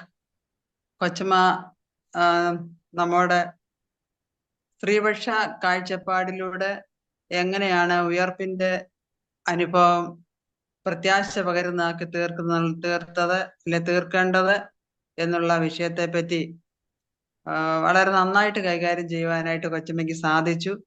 കൊച്ചമ്മയോടുള്ള നന്ദി ഞാൻ ഈ സമയത്ത് അറിയിക്കുന്നു. കൊച്ചമ്മ ആദ്യമായിട്ട് പറഞ്ഞത് സ്ത്രീപക്ഷ കാഴ്ചപ്പാട് എന്നാൽ എന്താണെന്നുള്ളതിനൊരു ഡെഫിനിഷൻ, ഒരു എക്സ്പ്ലനേഷൻ കൊച്ചമ്മ നൽകുകയുണ്ടായി. നീതിയുടെ പക്ഷം ചേരുന്നതാണ് സ്ത്രീപക്ഷ കാഴ്ചപ്പാട് എന്നുള്ളത് കൊച്ചമ്മ ആദ്യം തന്നെ മുഖവരിയായി എടുത്ത് പറയുകയുണ്ടായി. അതോടൊപ്പം ജീവൻ പകരുന്ന അഥവാ നിർജീവമായിട്ടുള്ള അവസ്ഥയിൽ നിന്നും ജീവൻ പകരുന്ന അവസ്ഥയിലേക്ക്, അംഗീകാരം ലഭിക്കാത്ത ഇരുന്ന അവസ്ഥയിൽ നിന്നും അംഗീകാരം ലഭിക്കുന്ന അവസ്ഥയിലേക്ക്, സ്ത്രീകളുടെ സാക്ഷ്യത്തിന് പോലും വില കൽപ്പിക്കാതെ ഇരുന്നതായിട്ടുള്ള ഒരു യഹൂദ പശ്ചാത്തലത്തില് സ്ത്രീകളുടെ സാക്ഷ്യത്തെ അതുപോലെ വിശ്വസിക്കാതിരുന്ന, തന്നോടൊപ്പം സഞ്ചരിച്ച് തൻ്റെ എല്ലാ പ്രവർത്തനങ്ങളും ആയിരുന്നു എന്ന് അവകാശപ്പെടുന്നതായിട്ടുള്ള, അല്ലെങ്കിൽ താൻ രാജ്യത്വം പ്രാപിക്കുമ്പോൾ ഒരുത്തനെ ഇടത്തും മറ്റവനെ വലത്തും ഒക്കെ ഇരുത്തണമെന്ന് പറഞ്ഞ കാഴ്ചപ്പാടോടുകൂടി പോയിരുന്ന, യേശുവിനോടൊപ്പം സഞ്ചരിച്ചിരുന്ന ശിഷ്യന്മാരെ കർത്താവ് ശാസിക്കുന്നതായിട്ട് കൊച്ചമ്മയുടെ ടോക്കിലെ കൊച്ചമ്മ എടുത്ത് പറയുകയുണ്ടായി.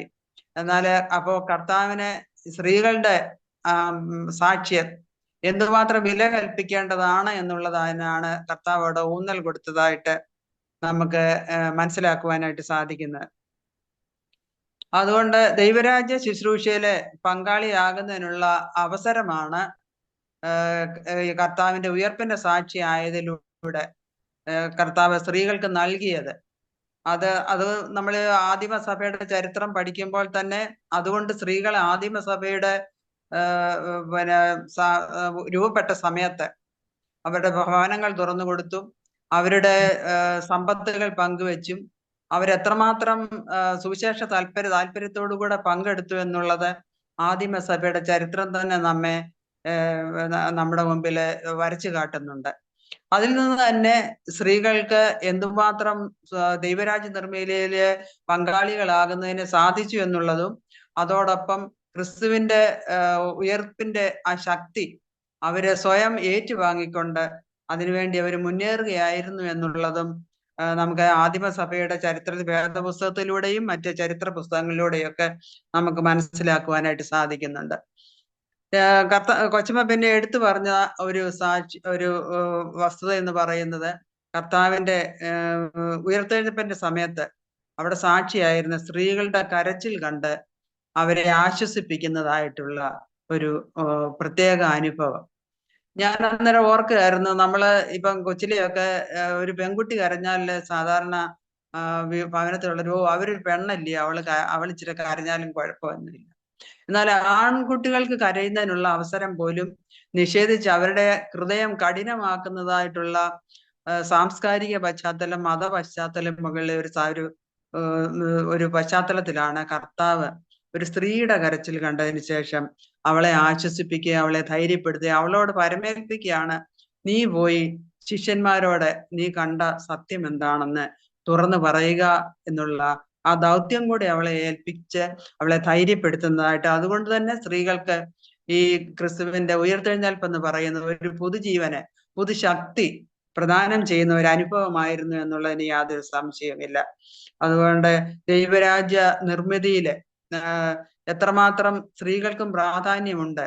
സ്ത്രീകൾക്ക് സ്ത്രീകൾ എന്ന് പറഞ്ഞാല് ശരീരമാണ് എന്ന് ചിന്തിച്ചിരുന്ന, ഒരു ഓബ്ജക്റ്റ് ആണെന്ന് ചിന്തിച്ചിരുന്ന സാഹചര്യത്തില് സ്ത്രീ ദൈവരാജ്യ നിർമ്മയിലെ തുല്യ പങ്കാളിയാണ് എന്നുള്ള ആ സത്യം ലോകത്തെ അറിയിച്ചത് കർത്താവിന്റെ പ്രവർത്തനവും ഉയർത്തെഴുന്നേൽപ്പിലും കൂടെ ആയിരുന്നു എന്നുള്ളത് കൊച്ചമ്മ ഊന്നൽ നൽകുന്നതിനായിട്ട് ശ്രമിച്ചു. അതുകൊണ്ട് ജീവിതത്തിന്റെ സമസ്ത മേഖലകളിലും സ്ത്രീ പങ്കാളിത്തം, സഭയിലും സമൂഹത്തിലും ഒക്കെ സ്ത്രീ പങ്കാളിത്തം ഉറപ്പുവരുത്തേണ്ടത് അത് ഇന്നത്തെ തലമുറയുടെ ഉത്തരവാദിത്വമാണെന്നും കൊച്ചമ്മ എടുത്തു പറയുകയുണ്ടായി. പല ജീവൻ ഹനിക്കുന്ന പല സാഹചര്യങ്ങളിലും സ്ത്രീകളുടെ പോരാട്ടം, അത് കൊച്ചമ്മ എടുത്തു പറഞ്ഞ പ്ലാച്ചിമടയിലെ ചിപ്കോ മൂവ്മെന്റിലും ഒക്കെ സ്ത്രീകള് കൂട്ടത്തോടെ പോയി പ്രകൃതിയെ നശിപ്പിക്കുന്ന എല്ലാ സംരംഭങ്ങൾക്കും നേതൃത്വം കൊടുത്തുകൊണ്ട് അതിനെ ഉദ്ധരിക്കുന്നതിനായി, അതിന് പ്രകൃതിക്ക് പുതുജീവൻ പകരുന്നതിനായുള്ള ശക്തി അവർക്ക് ലഭിച്ചതും അവർക്ക് ലഭിച്ച അംഗീകാരത്തിലൂടെയാണ് എന്നുള്ളത് നാം പ്രത്യേകം ഓർത്തിരിക്കേണ്ടതാണ്. ഇപ്പൊ കൊച്ചമ്മ ആധുനിക സമൂഹത്തിന്റെ ഇപ്പം നടന്നുകൊണ്ടിരിക്കുന്ന സ്ത്രീകളുടെ ജീവൻ മരണ പോരാട്ട സമരത്തിലും നമ്മൾക്ക് എപ്രകാരം പങ്ക് എടുക്കാനായിട്ട് സാധിക്കുന്നുണ്ട് എന്നുള്ള ഒരു ചോദ്യം കൊച്ചമ്മ നമ്മുടെ മുൻപില് വരച്ചു കാട്ടുകയുണ്ടായി. നമ്മുടെ സഭയിലും അതുപോലെ സ്ത്രീകൾക്ക് ലഭിക്കേണ്ടതായിട്ടുള്ള അവസരങ്ങള് നിഷേധിക്കുന്നുണ്ടെങ്കിൽ അതിനെതിരെ എല്ലാവരും ഒരുപോലെ മുന്നേറേണ്ടതാണെന്നുള്ള ഒരു ആഹ്വാനമാണ് കൊച്ചമ്മ നമുക്ക് നൽകിയത്. അതുകൊണ്ട് സ്ത്രീ ഉയർപ്പിന്റെ പ്രത്യാശ സ്ത്രീകളെ സംബന്ധിച്ചിടത്തോളം ഒരു പ്രത്യേക അനുഭവമായിരുന്നു. അതിന്റെ ശക്തി ഇന്നും നമ്മളെ കുടുംബങ്ങളിലും ഒക്കെ അനുഭവിച്ചു കൊണ്ടിരിക്കുകയാണ്. അതിനുവേണ്ടി കൂടുതൽ സാധ്യമാകുന്നതിന്, പ്രത്യേകിച്ച് അത്തരത്തിലല്ലാത്ത ചിന്തകൾക്ക് പ്രാധാന്യം കൊടുക്കുന്ന പുരുഷന്മാരുടെയും സ്ത്രീയുടെയും മനസ്സില് ഉയർപ്പിന്റെ പ്രത്യാശ ഒരു പുതുജീവന്റെ അനുഭവമായി മാറട്ടെ എന്ന് ആശിക്കുന്നു. ഇപ്പോൾ നമുക്ക് ചർച്ചയ്ക്കുള്ള അവസരങ്ങളാണ്. അതിനുവേണ്ടി ക്ഷണിക്കുന്നു. ചർച്ച ലീഡ് ചെയ്യുന്നതിനായിട്ട് ഞാൻ വിൽസനെയോ അല്ലെങ്കിൽ അഡ്മിന്മാരിൽ ആരെയെങ്കിലുമോ ക്ഷണിക്കുകയാണ്. അതിന്റെ സീരീസ് അനുസരിച്ച് നോക്കി ആളുകളെ അതിനുവേണ്ടി പേര് വിളിക്കുന്നതിനായിട്ട് ഞാൻ ഈ സമയം വിനിയോഗിക്കുന്നു. കൊച്ചമ്മ, അതിനു മുമ്പ് ഒരു അറിയിപ്പ് ഉണ്ട്. അടുത്ത വെബിനാറിനെ കുറിച്ചുള്ള അനൗൺസ്മെന്റ് നടത്തിക്കൊള്ളട്ടെ.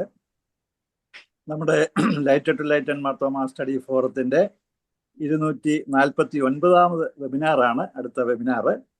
പതിവ് പോലെ ശനിയാഴ്ച രാത്രി 8:30 മണിക്ക് തന്നെ നമ്മുടെ വെബിനാർ ഉണ്ടായിരിക്കും. അന്ന് മുഖ്യ പ്രഭാഷണം നടത്തുന്നത് ജോൺ സാമുവൽ സാറാണ്. അന്നത്തെ വിഷയം മതേതരത്വം, ചില വേറിട്ട ചിന്തകൾ എന്നതായിരിക്കും. അന്നത്തെ വെബിനാറിൽ ഇതേ പാസ്വേഡിലും ഇതേ ലിങ്കിലും പ്രവേശിക്കാവുന്നതാണ്. അടുത്ത വെബിനാറിലേക്ക് എല്ലാവരെയും ക്ഷണിക്കുകയും ചെയ്യുന്നു. ഇത്രയുമാണ് അടുത്ത വെബിനാറിനെ കുറിച്ച് അനൗൺസ്മെന്റ് നടത്താനുള്ളത്. നമുക്ക് ഈ ചർച്ചയിൽ പങ്കെടുക്കുന്നവരെ സിസ്റ്റത്തിൽ ഹാൻഡ് റേസ് ചെയ്യുകയോ ചാറ്റ് ബോക്സിൽ പേരെഴുതിയോ ഇടുകയായിരിക്കണം. അതുപോലെ സംസാരിക്കുന്നവര് വീഡിയോ ഓപ്പൺ ചെയ്തിട്ട് വേണം സംസാരിക്കാൻ. തീർത്തും ഇവിടെ നടത്തിയ പ്രഭാഷണത്തിന്റെ അടിസ്ഥാനത്തിൽ അതിനെ ആസ്പദമാക്കിയുള്ള ചോദ്യങ്ങൾ മാത്രമേ ചോദ്യങ്ങളും സംഭാഷണങ്ങളും അനുവദിക്കുള്ളൂ. അതിന് വ്യത്യസ്തമായിട്ട് ആരെങ്കിലും തുനിഞ്ഞാല് അത് ഇടയ്ക്ക് വെച്ച് ആളിനെ റിമൂവ് ചെയ്യുന്നതായിരിക്കും. രാജു ഫിലിപ്പ് സാറ് ഇപ്പോൾ ഹാൻഡ് റൈസ് ചെയ്തിട്ടുണ്ട്. Thank you Wilson sir. നാളെ കർത്താവിന്റെ ഉയർപ്പ് ആഘോഷിക്കുന്ന ദിവസമാണ്. ഇന്ന് തന്നെ തലേദിവസം തന്നെ ഈ വിഷയം, ഈ പ്രസക്തമായ വിഷയം അവതരിപ്പിച്ചു കഴിഞ്ഞാലും ലൈറ്റ് ടു ലൈറ്റ് പ്ലാറ്റ്ഫോമിനെ പ്രത്യേകമായിട്ട് അഭിനന്ദിക്കുന്നു. അതിനെ അവതരിപ്പിക്കുവാനായിട്ട് ശ്രമിച്ചതായിട്ടുള്ള മാത്യു കൊച്ചമ്മയും അതുപോലെ തന്നെ ഇതിനെ മുഖവര പറഞ്ഞതായിട്ടുള്ള അല്ലെങ്കിൽ ഇതിനൊക്കെ പറഞ്ഞതായിട്ടുള്ള ശാന്ത കൊച്ചമ്മയും പ്രത്യേകമായിട്ട് ഞാൻ അഭിനന്ദിക്കുന്നു. സ്ത്രീ എപ്പോഴും സമൂഹത്തിൽ രണ്ടാം തരം പൗരക്കാരായിട്ട് മാറുന്ന അവസ്ഥയാണ് ഏത് സമൂഹത്തിൽ ഉണ്ടാകുന്നത്, പ്രത്യേകിച്ച് യഹൂദ സമൂഹത്തിൽ ഇപ്പോഴും ആ അവസ്ഥയിൽ നിന്ന് വലിയ മാറ്റം ഉണ്ടായിട്ടില്ല. അപ്പോൾ അനീതി അനുഭവിക്കുന്ന അനീതിയുടെ ഇരകളായിട്ട് മാറുന്നതായ സ്ത്രീകൾക്ക് നീതിക്ക് വേണ്ടി തീർച്ചയായിട്ടും ആ നീതിക്ക് വേണ്ടിയുള്ളതായിട്ടുള്ള വലിയ സമരം അല്ലെങ്കിൽ ഇത് പോരാട്ടം നടത്തേണ്ടത് ആവശ്യമാണ്. അപ്പോഴും യേശുക്രിസ്തുവിനെ തന്റെ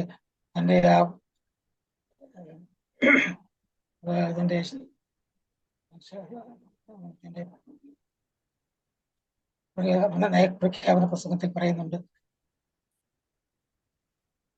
ഭക്തന്മാർക്ക് വിടുതലും ഭക്തന്മാർക്ക് ശിക്ഷ വഹിക്കുന്നതിന് വേണ്ടി കർത്താവിന്റെ മേൽ ആത്മാവിനെ അയച്ചിരിക്കുന്നുവെന്ന് ലൂക്കോസ് 4:18 വായിക്കുന്നു.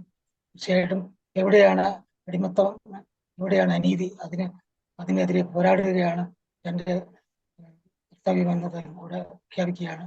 ഇപ്പോഴും ഈ അനീതിയും സമത്വം അനുഭവിക്കുന്നതായിട്ട് അനേകം ആളുകളുണ്ട്. അതിൽ പ്രധാനമായിട്ടും സ്ത്രീകളാണെന്ന് സംശയമില്ല.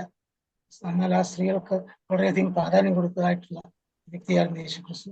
ഇന്ന് പോലും നമ്മൾ അത്രയും പ്രാധാന്യം കൊടുക്കുവാനായിട്ട് നമുക്ക് പോലും സാധിക്കുന്നില്ല. ആധുനിക സഭയ്ക്ക് പോലും സാധിക്കുന്നില്ല. അവരുടെ കരച്ചിൽ കണ്ടതായ കർത്താവ്, അവരെ ആശ്വസിപ്പിക്കുന്ന കർത്താവ് ഇവിടെ കാണാൻ സാധിക്കും. ഇതിന്റെ കാര്യത്തിൽ മറിയാണ് ആദ്യത്തെ സുവിശേഷകയായിട്ട് മാറുന്നത്. തീർച്ചയായിട്ടും അത് നമുക്ക് സ്ത്രീകൾക്ക് ഈ ക്രിസ്തീയ രംഗത്തുണ്ടാകേണ്ടതായ മാറ്റത്തെ കുറിച്ചൊക്കെയാണ് നമ്മൾ സൂചിപ്പിക്കുന്നത്. എന്നാൽ ഈ നീതിക്കും അനീതിക്കും എതിരെയുള്ള പോരാട്ടത്തിൽ പലപ്പോഴും നാം മാറി നിൽക്കുകയാണ് ചെയ്യുന്നത്. ഞാൻ അനീതിയൊന്നും ചെയ്യുന്നില്ല എന്ന് പറഞ്ഞുകൊണ്ട് നിഷ്പക്ഷമായി നിൽക്കാൻ പലപ്പോഴും ശ്രമിക്കാറുണ്ട്. അങ്ങനെയല്ല, നീതിക്ക് വേണ്ടിയുള്ള പോരാട്ടത്തിൽ അനീതിക്കെതിരെ പോരാടുവാൻ, നീതിയുടെ പക്ഷത്ത് നിൽക്കാൻ കടപ്പെട്ടവരാണ്. Nothing is winnable where justice is absent. അനീതി ഇടത്ത് ഒന്നും നല്ലതായിട്ട് പോകുന്നില്ല. അതുകൊണ്ട് നമ്മൾ നന്നായിരിക്കുന്നു, ഞാൻ ഒന്നിനും ഇല്ലാത്ത രീതിയിൽ മാറിയിരുന്നാൽ ഒരിക്കലും നമ്മുടെ പ്രവൃത്തി അല്ലെങ്കിൽ നമ്മുടെ ഉത്തരവാദിത്വം നിർവഹിക്കുന്നില്ല എന്ന് മാത്രമേ ഓർമ്മിക്കുകയാണ്. The world is suffering not because of the violence of the bad people, but because of the silence of the good people എന്ന് നെപ്പോളിയൻ പറഞ്ഞിട്ടുണ്ട്. നമ്മുടെ ഈ നല്ല ആളുകളിൽ നിന്ന് പലപ്പോഴും മിണ്ടാതിരിക്കുന്ന ആൾക്കാരുടെ ഈ മൗനം കൊണ്ടാണ് പലപ്പോഴും ഈ അനീതി നമ്മുടെ സമൂഹത്തില് ഇങ്ങനെ വളരെയധികമായിട്ട് അല്ലെങ്കിൽ നിർബാധമായിട്ട് തുടരുന്നതെന്ന് നമ്മൾ ഓർക്കേണ്ടത് ആവശ്യമാണ്. അതുകൊണ്ട് അനീതിക്കെതിരെ പോരാടുക എന്നുള്ളത് തീർച്ചയായും നമ്മുടെ കടമയാണ്. അപ്പം അനീതി അനുഭവിക്കുന്നതായ സ്ത്രീജനങ്ങൾക്ക് വേണ്ടി പോരാടുക എന്നുള്ളത് ക്രൈസ്തവ സഭയുടെ ഉത്തരവാദിത്വമാണെന്നുള്ളതാണ് ഇന്ന് ക്ഷമയുടെ വാക്കുകളിൽ നാം കേട്ടത്. തീർച്ചയായിട്ടും ഈ ഈർപ്പിന്റെ ഈ പെരുന്നാളിന്റെ സമയത്ത് ഈർപ്പിന്റെ ഇടയിൽ തീർച്ചയായിട്ടും വളരെ പ്രസക്തമായ ഒരു വിഷയമായിരുന്നു, പ്രസക്തമായ ഒരു പ്രഭാഷണമായിരുന്നു മാത്രമേ പറഞ്ഞുകൊള്ളട്ടെ. കൃഷീകരണമുള്ളിടത്ത് മാത്രമേ റിസറക്ഷൻ ഉള്ളൂ എന്ന്. ഇവിടെ കൃഷീകരണം നടക്കുന്ന അവിടേക്ക് റിസറക്ഷൻ ഉണ്ടാകും. അതുകൊണ്ട് ആ കൃഷീകരണത്തിന്റെ മാത്രം ണെങ്കിൽ തിന്മ വിജയിക്കുന്നതായിട്ട് നമ്മൾ കാണുന്നത്. അതുകൊണ്ട് തിന്മയ്ക്കെതിരെ നന്മയുടെ വിജയമാണ് റിസറക്ഷൻ എന്ന് പറയുന്നത്. ആ വിജയത്തിന് വേണ്ടി നന്മ പ്രതീക്ഷിക്കുന്ന, നന്മ ആഗ്രഹിക്കുന്ന എല്ലാവരും പോരാടേണ്ടത് ആവശ്യമാണ് എന്നുള്ള വലിയ ഉത്തരവാദിത്വം മാത്രം പറഞ്ഞുകൊണ്ട് എന്റെ വാക്കുകൾക്ക് വിരാമം കുറിക്കുന്നു. ബാക്ക് ടു സംസാർ. അടുത്തത് ഡോക്ടർ അശ്വതി ജോൺ ആണ് സംസാരിക്കുന്നത്. അശ്വതി മാഡത്തിനോട് ഒരു റിക്വസ്റ്റ് ഉണ്ട്, സഭാമത പ്രാർത്ഥനയോടെ ചെയ്യണമെന്ന് റിക്വസ്റ്റ് ചെയ്യുന്നുണ്ട്. അതുകൂടെ കഴിഞ്ഞിട്ട് മാറാവും. ഓക്കെ. പ്രത്യേകിച്ച് ഇന്നത്തെ ക്ലാസ്സിന് നേതൃത്വം നൽകിയ ഓമന കൊച്ചമ്മയുടെ അഭിനന്ദനം അറിയിക്കുന്നു. കൂടാതെ ഈ ഒരു സാഹചര്യത്തില് പ്രത്യേകിച്ച് നമ്മുടെ ഈസ്റ്ററുമായിട്ടുള്ള ബന്ധത്തില് ഉള്ള സമയത്ത് ഈ ഒരു ടോക്ക് നടത്താനായിട്ട് തീരുമാനിച്ച അഡ്മിന്മാരോടും ഇലൈറ്റഡ് ടു ഇലൈറ്റന്റെ എല്ലാ നേതൃത്വ ഭാരവാഹികളോടുള്ള നന്ദിയും സ്നേഹവും അറിയിക്കുന്നു. എനിക്ക് പ്രത്യേകിച്ച് കൊച്ചമ്മയുടെ ക്വസ്റ്റ്യൻ ഒന്നുമില്ല, എങ്കിൽ തന്നെയും ചില 1-2 കാര്യങ്ങളുടെ കൊച്ചമ്മയെ അഭിനന്ദിക്കുന്നതിനോടൊപ്പം എന്ന് പറയട്ടെ. നമ്മുടെ സഭയില് വിമൻ സ്റ്റഡീസിൽ ഒരാൾ മാത്രമേ MTH വരെ പഠിച്ചിട്ടുള്ളൂ. അതിലുപരി പഠിക്കാനായിട്ട് കൊച്ചമ്മയ്ക്ക് സാഹചര്യം കുടുംബപരമായിട്ടും അച്ഛൻ്റെ ഒരു കൂടെയുള്ള താമസവുമായിട്ടും ഒക്കാഞ്ഞതാ, അല്ലെങ്കിൽ കൊച്ചമ്മ ഡോക്ടറേറ്റ് ചെയ്യാനുള്ള എല്ലാ സാഹചര്യവും ഉണ്ടായിരുന്നു. അത് ചെയ്യാനായിട്ട് പറ്റിയില്ല. എന്നാൽ തന്നെയും ലഭിച്ചിരിക്കുന്ന കഴിവുകൾ എവിടെല്ലാം ഉപയോഗിക്കാമോ അവിടെയെല്ലാം കൂടെ ഇടവക ശുശ്രൂഷയുടെ കൂടെ തന്നെ ഇന്ന് ചെയ്യാനായിട്ട് കൊച്ചമ്മ ശ്രമിക്കുന്നു. അതിന് നല്ല സാക്ഷ്യം വഹിക്കാനായിട്ട് സാധിക്കുന്നതിൽ പ്രത്യേകം അഭിനന്ദനം അറിയിക്കുന്നു. കൊച്ചമ്മ പറഞ്ഞ എല്ലാ വിഷയങ്ങളോടും എനിക്ക് വളരെയധികം യോജിപ്പ് തന്നെയാണ് ഉള്ളത്. എന്നാൽ നമ്മുടെ സഭയും നമ്മുടെ സമൂഹവും ഒക്കെ നോക്കുമ്പോൾ കൊച്ചമ്മയുടെ തുടക്കം തന്നെ വളരെ വാല്യുബിൾ ആയിട്ടുള്ള ഒരു സജഷൻ ആയിരുന്നു. ഫെമിനിസം എന്ന് പറയുന്ന എല്ലാവരും നമ്മളെ ചിന്തിക്കുന്നത് സ്ത്രീകൾക്ക് വേണ്ടി മാത്രം പക്ഷം ചേരുന്ന ഒരു ഗ്രൂപ്പാണെന്നാണ്. അതല്ല, നീതി എവിടെല്ലാം ഹനിക്കപ്പെടുന്നു അവിടെല്ലാം ഈ സ്ത്രീപക്ഷ ചിന്താഗതി ഉണ്ടെന്നുള്ളത് അടിവരയിട്ടുകൊണ്ടാണ് കൊച്ചമ്മ തുടങ്ങിയത്. നീതിക്ക് വേണ്ടിയുള്ള പോരാട്ടങ്ങളിലാണ് ഈ സ്ത്രീപക്ഷ ചിന്താഗതി നിൽക്കുന്നു എന്നുള്ളത് കൊച്ചമ്മ വളരെ ശക്തമായിട്ട് പറഞ്ഞ് തന്നെ തുടങ്ങിയതിൽ അഭിനന്ദനം അറിയിക്കുന്നു. വേദപുസ്തകത്തിന്റെ പശ്ചാത്തലത്തിലും കൊച്ചമ്മ പറയുമ്പോൾ ഗോസ്പലിലാണ് ഈ സ്ത്രീകളുടെ കുറെ കൂടെ വളരെ വ്യക്തമായ ഒരു ചിത്രം നമ്മൾ കാണുന്നത്. പ്രത്യേകിച്ച് യോഹന്നാൻ എഴുതിയ സുവിശേഷത്തിലും മറ്റു ഗോസ്പലിന്റെ എല്ലാ ഭാഗത്തിലും തന്നെ യേശുവിനെ അനുധാവനം ചെയ്യുകയും യേശുവിന് വളരെ ശക്തമായ ഒരു സപ്പോർട്ട് കൊടുത്തിരുന്ന ഒരു ഗ്രൂപ്പായിരുന്നു സ്ത്രീകൾ. അതുകൊണ്ട് യേശുവിന്റെ എല്ലാ ഫീലിംഗും മനസ്സിലാക്കാനായിട്ടും കഷ്ടതയും വേദനയും പ്രയാസവും എല്ലാം മനസ്സിലാക്കാനും അതേ വേവ് ലെങ്തിൽ തന്നെ മൂവ് ചെയ്യാനായിട്ട് സാധിച്ച ഒരു ഗ്രൂപ്പായിരുന്നു സ്ത്രീകൾ. അതുകൊണ്ടാണ് സ്ത്രീകളുടെ സാക്ഷ്യം ഇല്ലാതിരുന്ന സ്ഥാനത്താണ് സ്ത്രീകളുടെ സാക്ഷ്യത്താലാണെന്ന് സഭയുടെ നിലനിൽപ്പ് പോലും ഇന്ന്. കാരണം യേശു ഉയർത്തെഴുന്നേറ്റെന്ന് പറയുന്നതാണ് സഭയുടെ അടിത്തറ. അതുകൊണ്ടാണ് നമ്മൾ സഭ ഇന്ന് കെട്ടിപ്പൊക്കിയിരിക്കുന്നത് പോലും. ആ ഒരു ഉറപ്പിന്റെ സാക്ഷ്യം വഹിച്ചത് തന്നെ സ്ത്രീകളാണ്, പുരുഷന്മാരല്ലായിരുന്നു. എന്നാല് നമ്മൾ 1 കൊരിന്ത്യർ 15-ാം അധ്യായത്തിലെ പൗലോസപ്പതലും പറയുന്നു, കേഫാവിനും 12 പ്രത്യക്ഷനായി അകാല പ്രജാപതിലുള്ള എനിക്കും പ്രത്യക്ഷനായി എന്ന് ഒരു പുരുഷന്റെ ഒരു കാഴ്ചപ്പാടിൽ നിന്നുകൊണ്ട് അത് പറയുമ്പോൾ, എന്നാൽ യോഹന്നാനും മറ്റ് ആൾക്കാരും പറയുന്നത് സ്ത്രീകളാണ് ഇത് സാക്ഷികളായത്, അപ്പോസിൽ ഓഫ് ദ അപ്പോസിൽസ്. അങ്ങനെ ഈ സ്ത്രീകളിൽ വളരെ ശക്തമായ സാക്ഷ്യം നിറവേറ്റുക. അതുകൊണ്ട് യേശു ഉയർത്തെഴുന്നേറ്റു എന്ന മരണത്തോടും അടക്കത്തോടുകൂടി ഈ കാര്യമെല്ലാം കഴിഞ്ഞു എന്ന് വിചാരിച്ച് ശിഷ്യന്മാര് ചിതറിപ്പോയ സ്ഥാനത്താണ് ഒന്നും പകരാതെ ശക്തമായി നിന്നുകൊണ്ട് ധൈര്യത്തോടുകൂടി നിന്നുകൊണ്ട് ഇതിനെ നേരിട്ട കഷ്ടതയുടെയും പ്രശ്നത്തിന്റെ എല്ലാം നേരിട്ട് കണ്ടിട്ടും ഈ വഴി തന്നെ യേശുവിനെ അടക്കിയെടുത്ത് പോകാനായിട്ട് ധൈര്യം കാണിച്ചതും സ്ത്രീകൾ തന്നെയാണ്. ആ ഒരു സ്ത്രീകളുടെ ആ മനോധൈര്യമാണ് ഉയർപ്പിന്റെ സാക്ഷികളായി നിൽക്കാനായിട്ടും യേശു അവരെ ഉപയോഗിക്കുന്നത്. അതുകൊണ്ട് ഈ സഭയുടെ നിലനിൽപ്പ് തന്നെ സ്ത്രീകളുടെ സാക്ഷ്യത്തിലാണ്. അത് നമ്മൾ മറന്നു പോകരുത്. അതുകൊണ്ട് ഉയർപ്പിന്റെ പ്രത്യാശ ലോകത്തിന് പ്രദാനം ചെയ്തത് സ്ത്രീകളാണെന്ന് ഒരു പ്രാവശ്യം കൂടെ അടിവരയിട്ട് പറയാനായിട്ട് നമ്മുടെ സ്ത്രീജനങ്ങൾക്ക് സാധിക്കും, നമ്മുടെ ഈ ഗ്രൂപ്പിന് സാധിക്കുന്നത് വളരെ സന്തോഷമുണ്ട്. എവിടെയൊക്കെ നീതിക്ക് വേണ്ടിയുള്ള ദാഹം ഉണ്ടോ, പ്രശ്നങ്ങളുണ്ടോ, സമൂഹത്തിന്റെ എവിടെല്ലാം അടിച്ചമർത്തൽ കണ്ടോ അവിടെയൊക്കെയും ഉയർപ്പ് ആവശ്യമാണ്. അവർക്ക് ജനങ്ങൾക്ക് പ്രത്യാശ കൊടുക്കേണ്ടത് ആവശ്യമാണ്. ഇത് സ്ത്രീകളിൽ മാത്രമല്ല, പുരുഷന്മാരും ഉൾപ്പെടുന്ന സമൂഹത്തിന്റെ വലിയൊരു ആവശ്യമാണ് അവർക്ക് പ്രത്യാശ നൽകുന്ന. കരഞ്ഞാലും ഇത് നമ്മൾക്ക് ഈ കരച്ചിൽ മാറി ഒരു പുതിയ ദിനം ഉണ്ടെന്നുള്ള പ്രത്യാശ നൽകുന്നത്. അതിന് ഇന്നത്തെ സമൂഹത്തിൽ നമ്മൾ കാണുന്നതായ ഈ ആശാവർക്കന്മാരുടെയും മറ്റ് സംരംഭങ്ങളിലൊക്കെയും അവർക്ക് ഒരു പ്രത്യാശ തന്നെ, നാളെ ഞങ്ങൾക്കൊരു ഒരു പൊതു പുലരി ഉണ്ടെന്നുള്ളതാണ്. പക്ഷെ അവിടെ സമൂഹം കണ്ണടക്കുകയും പൊളിറ്റിക്കൽ പാർട്ടീസ് കണ്ണടക്കുകയും ചെയ്യുമ്പോഴും ഒരു ക്രിസ്തീയ പക്ഷത്തിൽ നിന്നുകൊണ്ട് തന്നെ അവർക്കൊരു ഉയർപ്പും പ്രത്യാശയും നൽകാനായിട്ട് നമ്മുടെ ചില ആൾക്കാരെങ്കിലും അവിടെ പോയി അവരെ സപ്പോർട്ട് ചെയ്ത് വളരെ സന്തോഷം. ഇന്നാണേലും KCCയുടെ ആൾക്കാർ പോയി അവിടുത്തെ സമരമുഖത്തുണ്ടായിരുന്ന ഉദ്യോഗാർത്ഥികളൊക്കെ 50 പേർക്ക് ജോലി കൊടുക്കാമെന്ന്, ഒരു താൽക്കാലികമായ ജോലിയെങ്കിലും കൊടുക്കാമെന്ന് പറയുന്നത് തന്നെ ഒരു പ്രത്യാശയുടെ ഒരു കിരണമാണ്.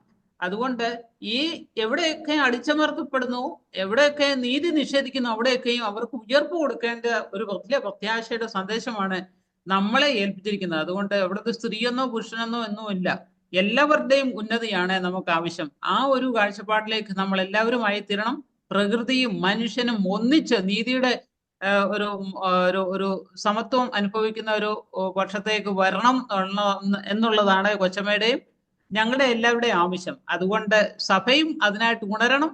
ഈ ഒരു ടോക്ക് അതിനായിട്ട് നമ്മളെ എല്ലാവരെയും ശക്തീകരിക്കട്ടെ, അതിനായിട്ട് നമ്മളെ ഉണർത്തട്ടെ, ഒരുക്കട്ടെ എന്ന് പ്രത്യേകം ആഗ്രഹിക്കുകയും ആശംസിക്കുകയും ചെയ്യുന്നു. Thank you so much.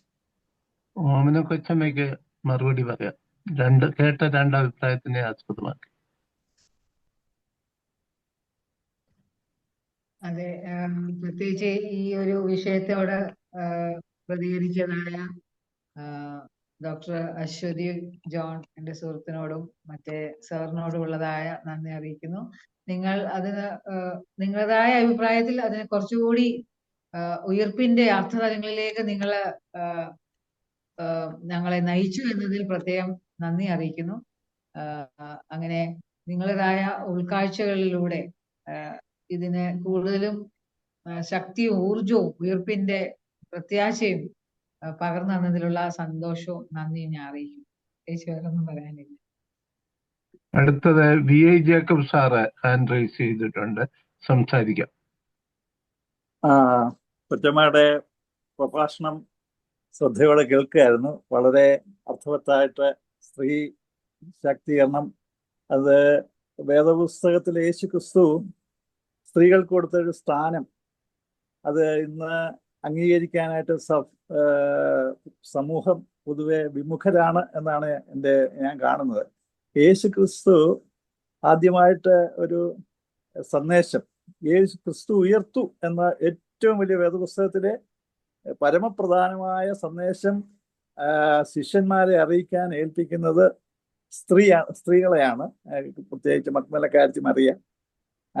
അത് ഒന്നാമത്തെ കാര്യം. പിന്നൊന്ന് അഭിഷേകം. ഈ മഗ്ദലക്കാരത്തി മറിയ തന്നെ തലയിലെ എണ്ണ അഭിഷേകം ചെയ്യുന്നത് അത് കർത്താവിൻ്റെ ശവസംസ്കാര ശുശ്രൂഷയ്ക്കുള്ള ഒരു അഭിഷേകം ആയിരുന്നു.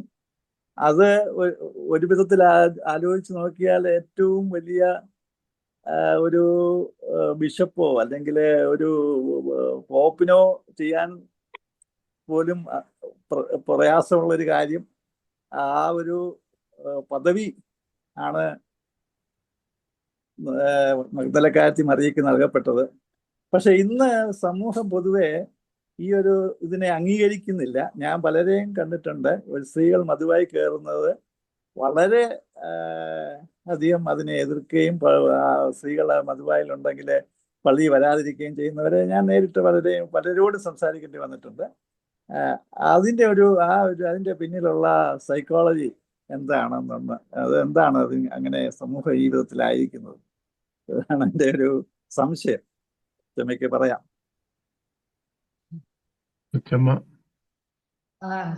പറയാം. ഈ സാർ ഇപ്പോൾ പറഞ്ഞതുപോലെ തന്നെ ആ സുഗന്ധ തൈലം പൂശാനുള്ളതായ താല്പര്യത്തോട് തന്നെയാണ് സ്ത്രീകൾ അവിടെ ചെന്നത്. എന്നാൽ അവിടെ യേശുവിന്റെ ശരീരം കണ്ടില്ല. അപ്പോൾ ഇത്തരം കാര്യങ്ങളിലൂടെ ഒരു സ്ത്രീകളുടെ ഒരു പങ്കാളിത്തവും അവരെ ഏൽപ്പിച്ചിരിക്കുന്നതായ അവരെ ഏറ്റെടുക്കുന്നതായ ആ ദൗത്യവും വളരെ പരിഭാവനമാണ്, പരിശുദ്ധമാണെന്ന് നമ്മൾ ഇന്നും കാണുന്നില്ല. സ്ത്രീകളെ അതുകൊണ്ടാണ് ഞാൻ പറഞ്ഞത്, അശുദ്ധരായും അവരെ പ്രലോഭന വസ്തുവായും മാത്രം ആ ഒരു ചിന്തിക്കുകയാണ്. അതിനപ്പുറത്തായിട്ട് ഇവർക്കും ദൈവത്തെ പ്രതിനിധാനം ചെയ്യുവാനും യേശു പ്രവർത്തിച്ചതുപോലെ പ്രവർത്തിക്കാനുള്ളതായ അധികാരവും അതായത് ഏജൻസിയും ഒക്കെ യേശു നൽകിയതുണ്ടെന്ന് പറയാനാണ് ഞാൻ കൂടുതൽ ശ്രമിച്ചത്. പക്ഷെങ്കിൽ എന്തുകൊണ്ടോ സ്ത്രീകൾക്ക് ഇത് ചെയ്തുകൂടാ? ഇത് കൗതാശികപരമായ കാര്യങ്ങൾ പുരോഹിത വർഗം, പട്ടക്കാരന്റെ മാത്രമേ ചെയ്യാൻ പറ്റുന്നുള്ളൂ എന്നുള്ള രീതിയിലേക്കാണ് നീങ്ങുന്നത്. ഞങ്ങൾ ഈ ഫുഡ് വാഷിംഗ് എന്നത് ഞങ്ങൾ കഴിഞ്ഞ വർഷം കോട്ടയത്തെ സ്നേഹക്കൂടിലാണ് ഞങ്ങൾ നിർവഹിച്ചത്. അവിടെ മറ്റ് മതസ്ഥരായ പ്രായമായ സ്ത്രീകളായിരുന്നു അവിടെ പാർത്തിരുന്നത്, സ്ത്രീകളും പുരുഷന്മാരും. അപ്പൊ സ്ത്രീകളുടെ കാൽകഴുകൽ ശുശ്രൂഷയിലൂടെ ആ പ്രായമായ അമ്മമാരെ നമ്മൾ അംഗീകരിക്കുന്നു. മതത്തിനപ്പുറത്തായിട്ട് നമ്മൾ മനുഷ്യരാണെന്നുള്ളതായ വലിയ സന്ദേശം അവര് ഇത്രയും വാർദ്ധക്യത്തില് അവർ നമ്മൾ അത്രത്തോളം അവരെ ആദരിക്കുന്നു എന്നുള്ളതിന്റെ ഒരു പ്രതീകാത്മകമായ ഒരു രീതിയിലാണ് ഞങ്ങൾ അവരുടെ കാൽ കഴുകൽ ശുശ്രൂഷ ചെയ്തത്. ഈ വർഷം ഞങ്ങൾ വിചാരിച്ചു, ICWMന്റെ ഭാഗമാണ് ഞാൻ, ഇന്ത്യൻ ക്രിസ്ത്യൻ വിമൻസ് മൂവ്മെന്റ്. അപ്പൊ ഈ വർഷം ഞങ്ങൾ വിചാരിച്ചു കുറച്ച് ആശാ വർക്കേഴ്സിൻ്റെതായ കാലുകൾ കഴുകാം. കാരണം അവർ കോവിഡ് കാലത്ത് സമൂഹത്തിന്റെ ആരോഗ്യ സംരക്ഷണത്തിന് വേണ്ടി വളരെ സാഹസികമായ രീതിയിൽ പ്രവർത്തിച്ചു. അവർ ഓടി നിവർന്ന് പ്രവർത്തിച്ചു.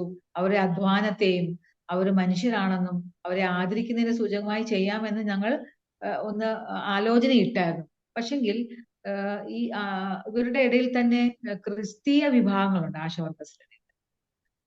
പ്രത്യേകിച്ചും കത്തോലിക്ക സഭാ വിശ്വാസികളായ ആശാവർക്കേഴ്സ് പറയാണ്, അയ്യോ ഇത് പുരോഹിതന്മാർ ചെയ്യേണ്ടതായ ഒരു കർമ്മമാണ്, അത് സ്ത്രീകൾ ചെയ്താൽ അത് പാപമാണ്, അത് നമ്മൾ ശാപം ഏറ്റെടുക്കേണ്ടി വരും. ഇത്തരത്തിലുള്ളതായ ഒരു ചിന്താഗതിയാണ് സ്ത്രീകളുടെയും മനുഷ്യരുടെ മനസ്സിൽ നൽകിയിരിക്കുന്നത്. ഇതിനൊരു സാമൂഹിക ദർശനം നൽകാനായിട്ടും എല്ലാവരും ഒന്നാണെന്നുള്ളതായ രീതിയിൽ അതിനെ കാണാനായിട്ടും ഇത്തരത്തിലുള്ളതായ ചിന്താഗതികൾ തടസ്സപ്പെടുത്തുന്നു എന്നുള്ളതിന് ഞങ്ങൾ അനുഭവസ്ഥരാണ്. അതാണ് ഞാൻ ഇപ്പോൾ പറയാൻ ഇതിങ്ങനെ പങ്കുവെക്കാനായിട്ട് ഇടയായത്. Thank you. ആർക്കും ഇനി അഭിപ്രായം ഒന്നും പറയാൻ, അതിന്റെ അഭിപ്രായം പറയാത്തതിന് എനിക്ക് തോന്നുന്നു ഇവിടെ കൂടിയിരിക്കുന്നതിൽ നല്ലൊരു വിഭാഗത്തിനും ഇത് സ്ത്രീകളുടെ ഈ പുനർജീവനത്തിന്റെ ശക്തിയും പ്രാധാന്യവും മനസ്സിലാക്കുവാനായിട്ട് കഴിവുള്ള ആളുകൾ തന്നെയാണ്. അതിന്റെ ഇടയ്ക്ക് ചില ചാറ്റ് ബോക്സിലൊക്കെ ചില കുറിപ്പുകളൊക്കെ കാണുവാൻ ഇടയായി. അത് നമ്മുടെ സഭ ആരെയും പുരുഷന്മാരെ പോലും വിശുദ്ധരായിട്ട് ഇതുവരെ പ്രഖ്യാപിച്ചിട്ടില്ല. പ്രഖ്യാപിക്കാത്ത ഒരു സഭയെ മാർത്തമ സഭ. സ്ത്രീകളെ മാത്രമല്ല, ദൈവം അല്ലാതെ വിശുദ്ധരാരുമില്ലെന്നുള്ള നമ്മൾ വിശ്വസിക്കുന്ന ഒരു സഭയാണ് മാർത്തമ സഭ. അതുകൊണ്ട് പിന്നെ സ്ത്രീകളെ വിശുദ്ധരായിട്ട് പ്രഖ്യാപിക്കാത്തതില് ഞങ്ങൾക്ക് ആർക്കും അതിനകത്ത് കുണ്ഠിതമൊന്നുമില്ല. പിന്നെ നൊയമ്പിന്റെ കാര്യം അവിടെ എടുത്ത് ചോദിച്ചത്, അത് നമ്മള് പിന്നെ അത്യാവശ്യം എന്ന് പറയുന്ന രീതിയിൽ കർത്താവ് ഒരു നോയമ്പും സ്ഥാപിച്ചിട്ടില്ല, ഒന്നാമത്. പിന്നെ സഭയുടെ ഒരു ആചാര അനുഷ്ഠാനത്തിന്റെ ക്രമമായി നമ്മൾ 25 നോയമ്പും നമ്മൾ 50 നോയമ്പും നമ്മൾ ആചരിക്കുന്നുണ്ട്.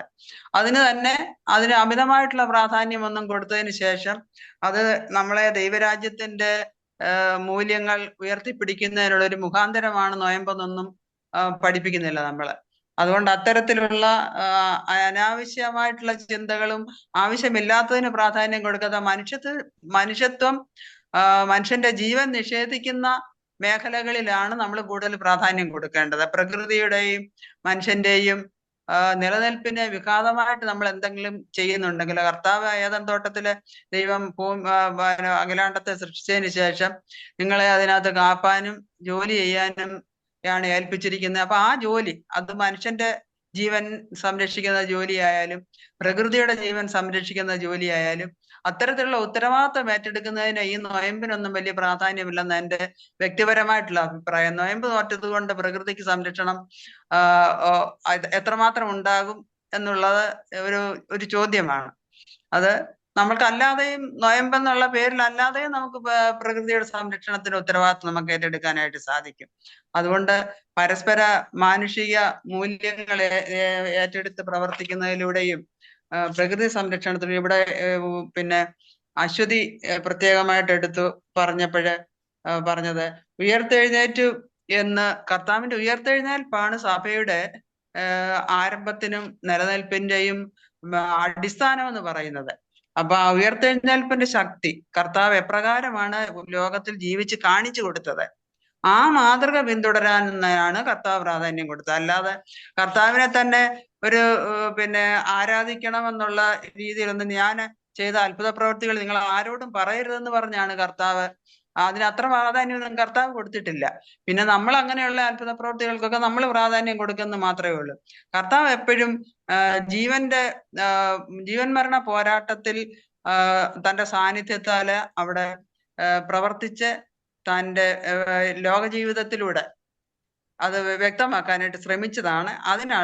അതിനാണ് നമ്മൾ നൊയമ്പിനെക്കാട്ടിലൊക്കെ കൂടുതൽ പ്രാധാന്യം കൊടുക്കേണ്ടതെന്നാണ് എൻ്റെ വ്യക്തിപരമായിട്ടുള്ള അഭിപ്രായം. Thank you so much. എനിക്ക് ഹാൻഡ് റേസ് ചെയ്യാനും ഇങ്ങനെ ഒരു സംസാരിക്കണമെന്ന് റിക്വസ്റ്റ് ചെയ്യാൻ ഇച്ചിരി ലേറ്റ് ആയി പോയി. ചില പ്രത്യേക തിരക്കിലായിരുന്നു, അതുകൊണ്ട് എനിക്ക് സംസാരിക്കാൻ പറ്റുന്നില്ലായിരുന്നു. പക്ഷേ ഇതൊരു വളരെ ശക്തമായ ചർച്ചയാണ് എന്നുള്ളതിൽ എനിക്ക് സന്തോഷമുണ്ട്. പ്രത്യേകിച്ച് ഓമന കൊച്ചുമയും ശാന്ത കൊച്ചുമയും അശ്വതിയും വളരെ അഭിനന്ദിക്കുന്നു ഞാൻ. നല്ലൊരു ചർച്ച ഇവിടെ നടക്കുവാനിടയായി. കാരണം ഈ വിഷയം ഇങ്ങനെ പറഞ്ഞുകൊണ്ടേയിരിക്കേണ്ട ഒരു വലിയ ആവശ്യത്തിലേക്ക് സഭ വന്നിരിക്കുകയാണ്, സഭയും സ്ത്രീകളും എല്ലാം തന്നെ.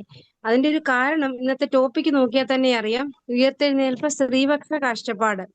അപ്പൊ നമുക്കൊരു പുരുഷപക്ഷ കാഴ്ചപ്പാട് എന്ന് പറഞ്ഞൊരു വിഷയം വെച്ച് ഒരു ദിവസം സംസാരിച്ചാൽ നമുക്ക് മനസ്സിലാകും എത്ര ശക്തമാണ് ഉയർത്തെഴുന്നേൽപ്പുമായിട്ട് ബന്ധപ്പെട്ടതോ അല്ലെങ്കിൽ നമ്മളിപ്പോ ഇവിടെ പറഞ്ഞ പല കാര്യങ്ങൾ, കാൽ കഴുകൽ, ശുശ്രൂഷ, പെസഹ ഒക്കെ ആയിട്ട് ബന്ധപ്പെട്ട് ഒരു പുരുഷ വീക്ഷണം എത്ര ശക്തമാണെന്നുള്ളത് നമുക്ക് മനസ്സിലാകും.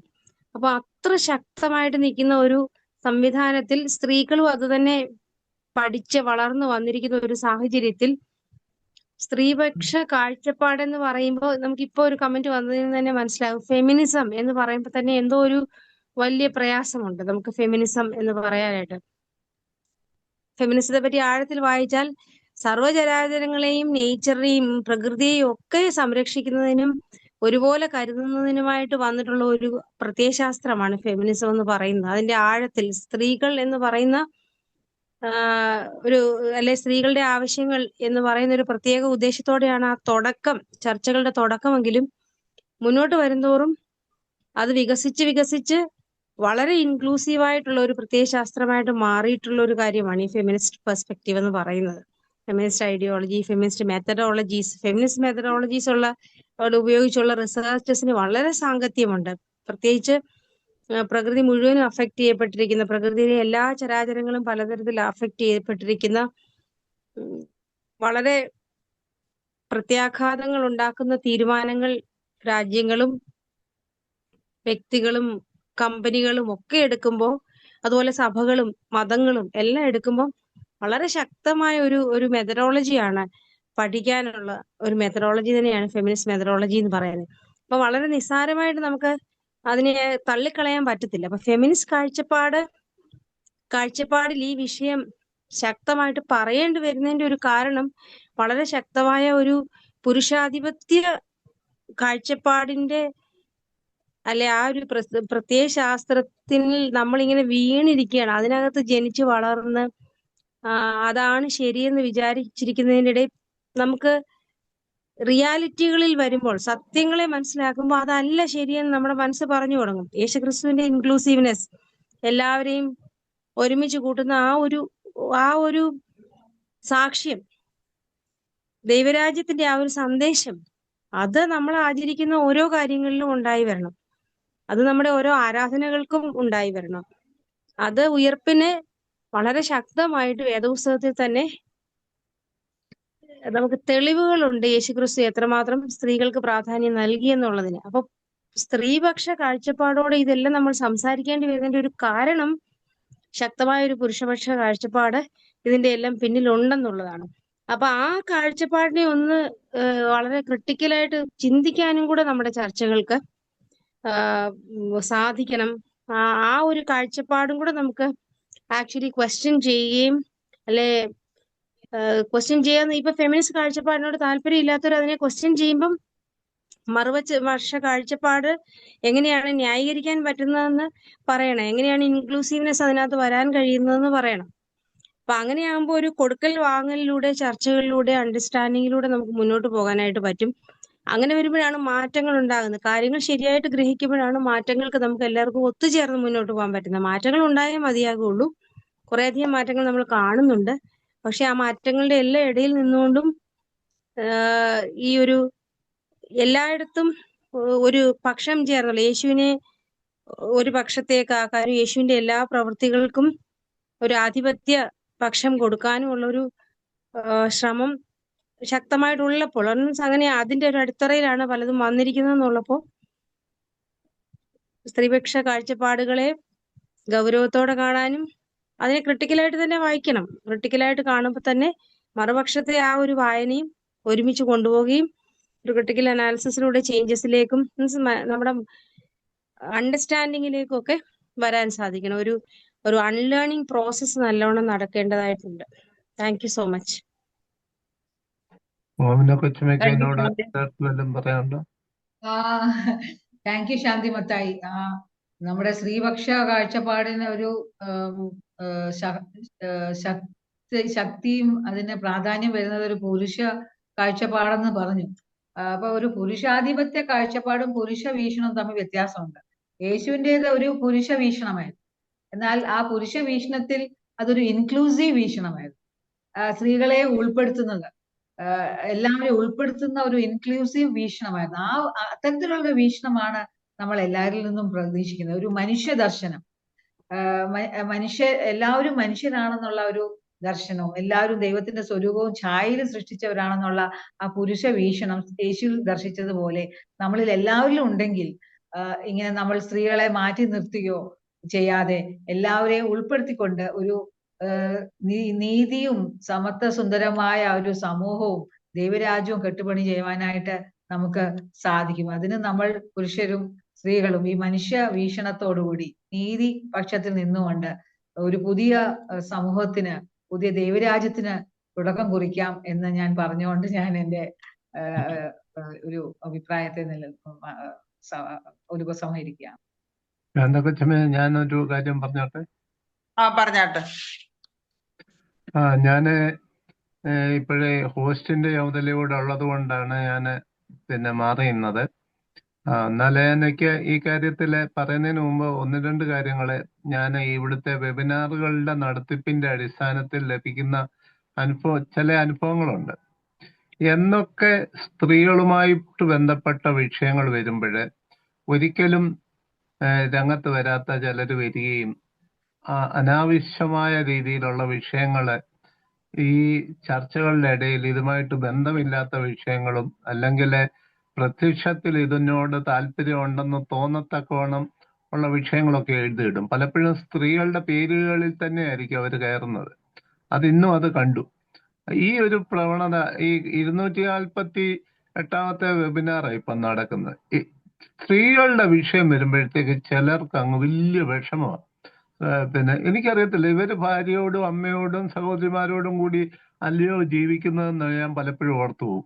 വലിയ വലിയ വലിയ വിഷമത്തോടു കൂടി ചില പ്രത്യേക വ്യക്തികളെ പല ഗ്രൂപ്പുകളിലും ഞാൻ ശ്രദ്ധിച്ചിട്ടുണ്ട്. അവരുടെ ഈ എഴുത്തൊക്കെ കാണുമ്പോൾ അവര് ജീവിതത്തിൽ സ്ത്രീയുമായിട്ട് ഒരു ബന്ധമില്ലാത്തവരായി പോയോ എന്ന് എനിക്ക് സംശയം തോന്നുന്നുണ്ട്. പക്ഷേ അന്വേഷിക്കുമ്പോൾ അവർക്ക് ഭാര്യയുമുണ്ട്, കുഞ്ഞുങ്ങളും ഉണ്ട്, പെൺകുട്ടികൾ മക്കളും ഉണ്ട്. ഇങ്ങനെയൊക്കെ ഈ 2000 യേശുക്രിസ്തുവിന്റെ പ്രവർത്തനം കഴിഞ്ഞിട്ട് 2000 വർഷമായിട്ടും ഇങ്ങനൊരു വേറുകൃത്യത്തോടുകൂടി എങ്ങനെ ഇടപെടാൻ കഴിയുന്നു എന്നുള്ള ഒരു ചിന്തയാണ് എനിക്ക് എപ്പോഴും ഉണ്ടാകുന്നത്. കാരണം സ്വന്തം അമ്മ, ഞാൻ എപ്പോഴും പറയുന്ന ഒരു കാര്യമുണ്ട്, എൻ്റെ അമ്മ നിമിത്തമാണ് ഞാനിപ്പോൾ ഈ രീതിയിൽ ഇവിടെ ഇരുന്ന് സംസാരിക്കുന്നത് ഞാൻ ഉറച്ചു വിശ്വസിക്കുകയും പറയുകയും ചെയ്യുന്ന ആളാണ്. അമ്മയുടെ ചെറുപ്പത്തിലുള്ള പഠിപ്പിക്കലുകളും അമ്മയുടെ വിശ്വാസവും പ്രാർത്ഥനയും എന്നെ വളരെയധികം സ്വാധീനിച്ചിട്ടുണ്ട്. അപ്പം നമ്മുടെ അമ്മമാരെ അല്ലെ നമ്മുടെ സഹോദരി അല്ലെ നമ്മുടെ ഭാര്യ അവരെ മറ്റൊരു കാഴ്ചപ്പാടോട് അശുദ്ധമുള്ളവരാണെന്നും അവർക്ക് ഇതിനുള്ള യോഗ്യതയൊന്നുമില്ല, ദൈവം കുറെ ഞങ്ങൾക്ക് വേണ്ടി അങ്ങ് വേർതിരിച്ച് തന്നതാ, ഈ ദൈവീക കർമ്മങ്ങളെല്ലാം പുരുഷന്മാർക്ക് വേണ്ടി എഴുതി കൊടുത്തിരിക്കുക എന്നുള്ള തെറ്റായ ധാരണ എങ്ങനെ വന്നതെന്ന് എനിക്കിപ്പോഴും മനസ്സിലാകുന്നില്ല. കാരണം ഈ പുരുഷ മേധാവിത്വ സമൂഹമായിരുന്നു പണ്ട് ഉള്ളതെന്നുള്ള എല്ലാവർക്കും അറിയാം. വേദപുസ്തകം എഴുതപ്പെട്ട കാലഘട്ടങ്ങളിലെല്ലാം ആ മേധാവിത്വം ഉണ്ടായിരുന്നു. എന്നാൽ ഇന്ന് ഈ 2025 ഇപ്പോഴും അത് വെച്ചുകൊണ്ടിരിക്കുന്നത്. ഈ വേദപുസ്തകത്തിൽ അനേക നല്ല വാക്കുകളുണ്ട്. നിങ്ങളുടെ രണ്ടുള്ളവൻ ഒന്ന് മറ്റുള്ളവർക്ക് ദാനം ചെയ്യുക, അതുപോലെ തന്നെ ഇടം കൈ ചെയ്യുന്ന വലം കൈ അറിയരുതെന്നും, അങ്ങനെ സേവനത്തിനും ചാരിറ്റിക്കും ഉൾപ്പെടെ എല്ലാ നന്മകളും ഉണ്ട്. അത് ഒറ്റ ഒരു പുരുഷൻ അതൊന്നും ഓർക്കത്തില്ല. സ്ത്രീകൾ സഭയിൽ മൗനമായിരിക്കട്ടെ എന്നുള്ള ഒരു പൗലോസിന്റെ ഒരു കുറിപ്പ് ഒരുമാതിരിപ്പെട്ട എല്ലാ പുരുഷന്മാർക്കും അറിയാം.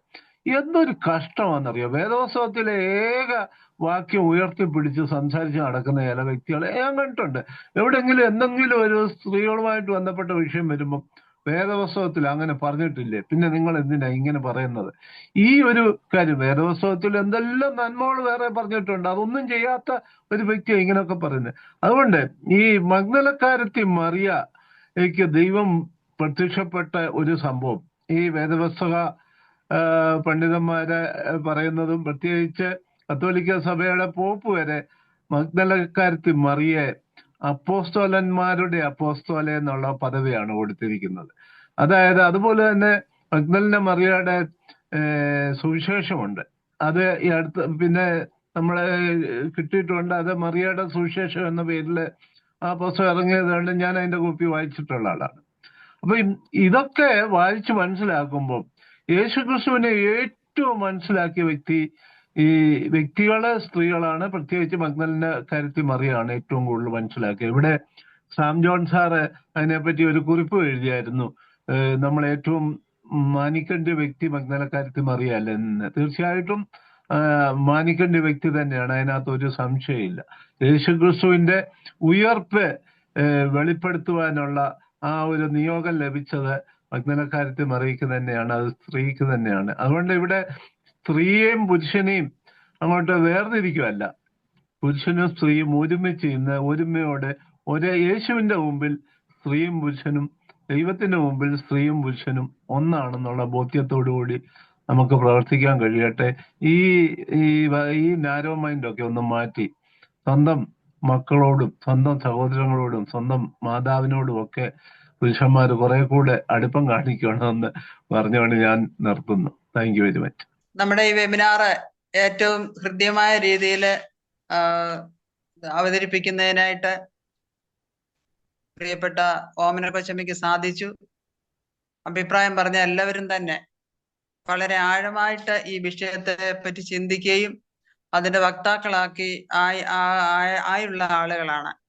എപ്പോഴും അവരുടെ ചിന്താഗതിയിൽ കർത്താവ് ഉയർത്തിക്കാട്ടിയതായിട്ടുള്ള ഒരു ഇൻക്ലൂസീവ് ആയിട്ടുള്ള ഒരു ചിന്താഗതി വെച്ച് പുലർത്തുന്ന ആളുകളെ നല്ലൊരു ഗ്രൂപ്പ് ഈ ലൈറ്റ് ടു ലൈറ്റൻ ഗ്രൂപ്പിലുണ്ട് എന്നുള്ളത് വളരെ അഭിമാനത്തിന് വക നൽകുന്നതായിട്ടുള്ള ഒരു അനുഭവമാണ്. ചർച്ചയിൽ പങ്കുകൊണ്ട് എല്ലാവരോടുമുള്ള നന്ദി പ്രത്യേകമായിട്ട് അറിയിക്കുന്നു. അപ്പോൾ ഇവിടെ ഈ വെബിനാറില് മുഖ്യ പ്രഭാഷണം നടത്തിയത് ഓമന മാത്യു കൊച്ചമ്മയാണ്. വളരെ മനോഹരമായിട്ട് ഇന്നത്തെ വെബിനാർ നടത്തി. ഈ ഫൗണ്ടേഷൻ ഓഫ് ഹോപ്പ്, അതായത് സമൃദ്ധമായ ജീവന്റെ പ്രത്യാശ, അതിനെപ്പറ്റി ഉയർപ്പ് നൽകുന്ന സന്ദേശം അതാണെന്നും അതിലെ സ്ത്രീകൾക്ക് അതിലുള്ള പങ്ക്, ആദ്യമായിട്ട് ഉയർപ്പിന്റെ സന്ദേശം ശിഷ്യന്മാരെ അറിയിക്കാനായിട്ട് പോയത് സ്ത്രീകളാണെന്നും, അതുപോലെ തന്നെ ആദ്യമായിട്ട് അവിടെ ശിഷ്യന്മാർ ഓടിപ്പോകുമ്പോൾ അവിടെ തന്നെ നിൽക്കുന്ന മഗ്ദലക്കാരത്തി മറിയ, അവൾക്ക് പ്രത്യക്ഷനാകുന്ന യേശുക്രിസ്തുവിനെ, അത് ഈ നമ്മുടെ ശിഷ്യന്മാരൊക്കെ ഓടിപ്പോകുന്ന അവസരത്തില് ഭയം കൂടാതെ അവിടെ ധൈര്യത്തോടുകൂടെ നിന്ന ആ സ്ത്രീകളുടെ സ്ഥാനമൊക്കെ വരച്ചു കാട്ടി ഇത്ര മനോഹരമായിട്ട് ഈ ഒരു സ്ത്രീപക്ഷ കാഴ്ചപ്പാടില് ഉയർപ്പിന്റെ സന്ദേശം നൽകിയ ഓമന കൊച്ചമ്മയോടുള്ള ഹൃദയംഗമായ നന്ദിയും സ്നേഹവും light to lighten Marthoma study ഫോറത്തിന്റെ നാമത്തിൽ ഞാൻ ആദ്യമായിട്ട് ഇവിടെ രേഖപ്പെടുത്തിക്കൊള്ളുന്നു. അതോടൊപ്പം ഇന്ന് നമുക്ക് മോഡറേറ്റ് ചെയ്യുകയും വെൽക്കം സ്പീച്ച് നടത്തുകയൊക്കെ ചെയ്ത ശാന്ത ജോർജ് കൊച്ചമ്മയോടുള്ള സ്നേഹവും സന്തോഷവും ഞാനിവിടെ അറിയിച്ചുകൊള്ളട്ടെ. വളരെ മനോഹരമായിട്ട് ഇതെല്ലാം നടത്തി ഇതിനെ ഓർഗനൈസ് ചെയ്തു. അതിനായിട്ട് ഞാൻ നന്ദി പറയുന്നു. പിന്നെ അടുത്തതായിട്ട് നമുക്ക് ആദ്യമായിട്ട് ഗാനം ആലപിച്ച ശ്രീ രാജൻ മാത്യുവിനെ ഞാൻ ഈ സമയത്ത് നന്ദി പറയുന്നു. Light to lighten Marthoma study ഫോറത്തിന്റെ ഈ ഗ്രൂപ്പിന് സന്ദേശം നൽകുകയും ആദ്യത്തെ പ്രാരംഭ പ്രാർത്ഥന നടത്തുകയും ചെയ്ത രാജൻ മാത്യുവിനോടുള്ള കൃതജ്ഞത ഞാൻ ഇവിടെ രേഖപ്പെടുത്തിക്കൊള്ളട്ടെ. അടുത്തതായിട്ട് അഡ്വക്കേറ്റ് റോയ് ഫിലിപ്പ് ഇവിടെ ഇതിൽ പ്രത്യക്ഷപ്പെടാനായിട്ട് ചില അസൗകര്യങ്ങൾ മൂലം സാധിച്ചില്ലെങ്കിലും റോയ് ഫിലിപ്പിനോടുള്ള സ്നേഹവും ഞാൻ ഇവിടെ രേഖപ്പെടുത്തുകയാണ്. ഇനിയും വിൽസനാണ് നമ്മുടെ പ്രധാന അഡ്മിനാണ്. ഇതിൻ്റെ എല്ലാ ചുമതലകളും ഇതിൻ്റെ നടത്തിപ്പും അതിൻ്റെ ചുക്കാൻ പിടിക്കുകയൊക്കെ ചെയ്ത വിൽസനോടുള്ള സ്നേഹവും ഞാൻ ഇവിടെ രേഖപ്പെടുത്തിക്കൊള്ളുന്നു. ഇനി അടുത്തതായിട്ട് നന്ദി പറയാനുള്ളത് ഈ തുടർ ചർച്ചകളിൽ പങ്കെടുത്തവരോടുള്ള നന്ദിയാണ്. ഈ വെബിനാറിനെ ഇത്ര അർത്ഥപൂർണമാക്കുകയും അതിൻ്റെ വിവിധ തലങ്ങളിലേക്ക് ഇതിനെ നയിക്കുകയും ഇതിൻ്റെ കൂടുതൽ വ്യാപ്തി ഈ ഒരു വിഷയത്തിൽ നൽകുകയൊക്കെ ചെയ്തത് തുടർ ചർച്ചകളിലൂടെയാണ്. ആ തുടർ ചർച്ചകളിൽ പങ്കെടുത്ത എല്ലാവരോടുമുള്ള നന്ദി ഞാൻ ഇവിടെ രേഖപ്പെടുത്തിക്കൊള്ളുന്നു. അതോടൊപ്പം നമുക്ക് ഈ പ്ലാറ്റ്ഫോം ഒരുക്കി തന്നവരോടും തന്ന ജോസ് മാത്യുവിനോടും ഇതിൻ്റെ പിന്നിൽ പ്രവർത്തിച്ച എല്ലാ ടെക്നിക്കൽ ആയിട്ടുള്ള കാര്യങ്ങളൊക്കെ കൈകാര്യം ചെയ്തവരോടുമുള്ള നന്ദി അറിയിക്കുന്നു. ഇതിൻ്റെ എല്ലാ അഡ്മിന്മാരോടുമുള്ള നന്ദി അറിയിക്കുന്നു. ഇതിൽ പങ്കെടുത്ത എല്ലാവരും ഈ വെബിനാർ ഇത്ര വിജയകരമായിട്ട് കൊണ്ടുപോകണമെങ്കിൽ ഇതിൽ പങ്കെടുക്കുന്ന ആളുകളുണ്ടാകണം. ഇതിൽ പങ്കെടുത്ത എല്ലാവരോടുമുള്ള ഹൃദയം നിറഞ്ഞ സ്നേഹവും നന്ദിയും ഞാനിവിടെ രേഖപ്പെടുത്തിക്കൊണ്ട് ഞാനിതിൽ നിന്ന് ഉപസംഹരിക്കുന്നു. ഒരു കാര്യം കൂടെ പറഞ്ഞോട്ടെ. ഞാൻ നേരത്തെ പറയാൻ വേണ്ടി അവസരം കിട്ടിയപ്പം പറയാൻ തുടങ്ങിയത്. അന്നേരം പിന്നെ ഈ ചില ഇതിനകത്തെ കുറെ ചാറ്റ് ബോക്സിൽ വന്ന ചില മെസ്സേജ് എന്നെ അല്പം വികാരപ്പെടുത്തിയായിരുന്നു. അതുകൊണ്ട് ഞാൻ വിഷയം വിട്ടുപോയത്. ഇന്നത്തെ വിഷയം അവതരിപ്പിച്ചത് വളരെ നല്ല സ്റ്റഡി ആയിരുന്നു. എനിക്ക് വളരെയധികം ഇഷ്ടപ്പെട്ടു. എനിക്കറിയാം മാത്യു കൊച്ചമ്മയുടെ പ്രത്യേകിച്ച് ഫെമിനിസ്റ്റ് തിയോളജിയൻസിന് പഠിപ്പിക്കുന്ന ഒരു വ്യക്തിയാണ്. നമ്മുടെ സഭയിലെ ഒരു അസറ്റായി ഈ രംഗത്തുള്ളത്. അത് നല്ല ഭംഗിയായിട്ട് കൊച്ചമ്മ അത് യൂസ് ചെയ്തു. അതുപോലെ തന്നെ ശാന്ത കൊച്ചമ്മ അതിനെ അതുപോലെ തന്നെ നല്ലതായിട്ട് മോഡറേറ്റ് ചെയ്യപ്പോഴും കൊച്ചമ്മ നല്ല പോയിന്റുകളൊക്കെയാണ് പറഞ്ഞത്. അങ്ങനെ പങ്കെടുത്ത എല്ലാവരോടും എന്റെ വ്യക്തിപരമായിട്ടുള്ള നന്ദി ഞാൻ അറിയിച്ചോളൂ. Thank you very much. ഇപ്പോൾ ഡോക്ടർ അശ്വതി ജോണ് സമാപന പ്രാർത്ഥനയോടുകൂടെ ഈ വെബിനാർ ഇവിടെ അവസാനം കുറിക്കുകയാണ്. ഞങ്ങളെ സ്നേഹിക്കുന്ന ദൈവമേ, ഈ രാത്രിയുടെ നിശബ്ദതയെ ഞങ്ങൾക്ക് വിവിധ സ്ഥാനങ്ങളിലായിരുന്നുകൊണ്ട് ലൈറ്റഡ് ടു ലൈറ്റൺ പ്ലാറ്റ്ഫോമിൽ കൂടെ നിന്റെ വചനത്തെ ശ്രവിക്കുവാൻ ഞങ്ങൾക്ക് ഒന്നിച്ച് കൂട്ടായ്മ അതിരിപ്പാൻ തന്ന പദവിക്കായി സ്തോത്രം. 248 വെബിനാർ കൂടുവാൻ ഞങ്ങളെ സഹായിച്ചുവല്ലോ. പല മുഖാന്തരങ്ങളിൽ കൂടെ പല വ്യക്തികളിൽ കൂടെ വിവിധ വിഷയങ്ങൾ പഠിക്കുവാനും ചർച്ച ചെയ്യുവാനും ഞങ്ങളുടെ അവബോധത്തെ ഉണർത്തുവാനും തന്ന പദവിക്കൊക്കെയായി ഞങ്ങൾ നിന്നെ സ്തുതിക്കുന്നു, സ്തോത്രം ചെയ്യുന്നു. 50 നാളത്തെ നോമ്പ് ആചരണത്തിന് ശേഷം നാളെ ഞങ്ങൾ ഉയർപ്പിന് വേണ്ടി ഞങ്ങളുടെ സഭകളെ ഒരുക്കുകയും ഞങ്ങൾ അതിനായിട്ട് ഒരുങ്ങുകയും ചെയ്യുമ്പോൾ ഉയർപ്പിന്റെ പ്രത്യാശയെക്കുറിച്ചുള്ള ദർശനങ്ങൾ ഞങ്ങൾക്ക് തന്ന് ഈ രാത്രി ഞങ്ങളെ അവിടുന്ന് അനുഗ്രഹിച്ചതിനായി സ്തോത്രം ചെയ്യുന്നു. നീ ഞങ്ങളെ സൃഷ്ടിക്കുകയും പരിപാലിക്കുകയും അവിടുത്തെ ഛായയിലും അവിടുത്തെ എല്ലാ സ്വഭാവത്തിലും ഞങ്ങളെ ഒരുപോലെ അവിടുന്ന് കാണുകയും ഞങ്ങളെ അവിടുത്തെ മിനിസ്ട്രിയിലേക്ക് ഞങ്ങളെ ഒന്നിച്ച് വിളിച്ച് വേർതിരിച്ചതിനായി ഞങ്ങൾ നിന്നെ സ്തുതിക്കുന്നു. നിന്റെ സന്നിധിയിൽ പക്ഷഭേദമില്ലാത്തതിനായി ഞങ്ങൾ നിന്നെ സ്തുതിക്കുന്നു കർത്താവേ.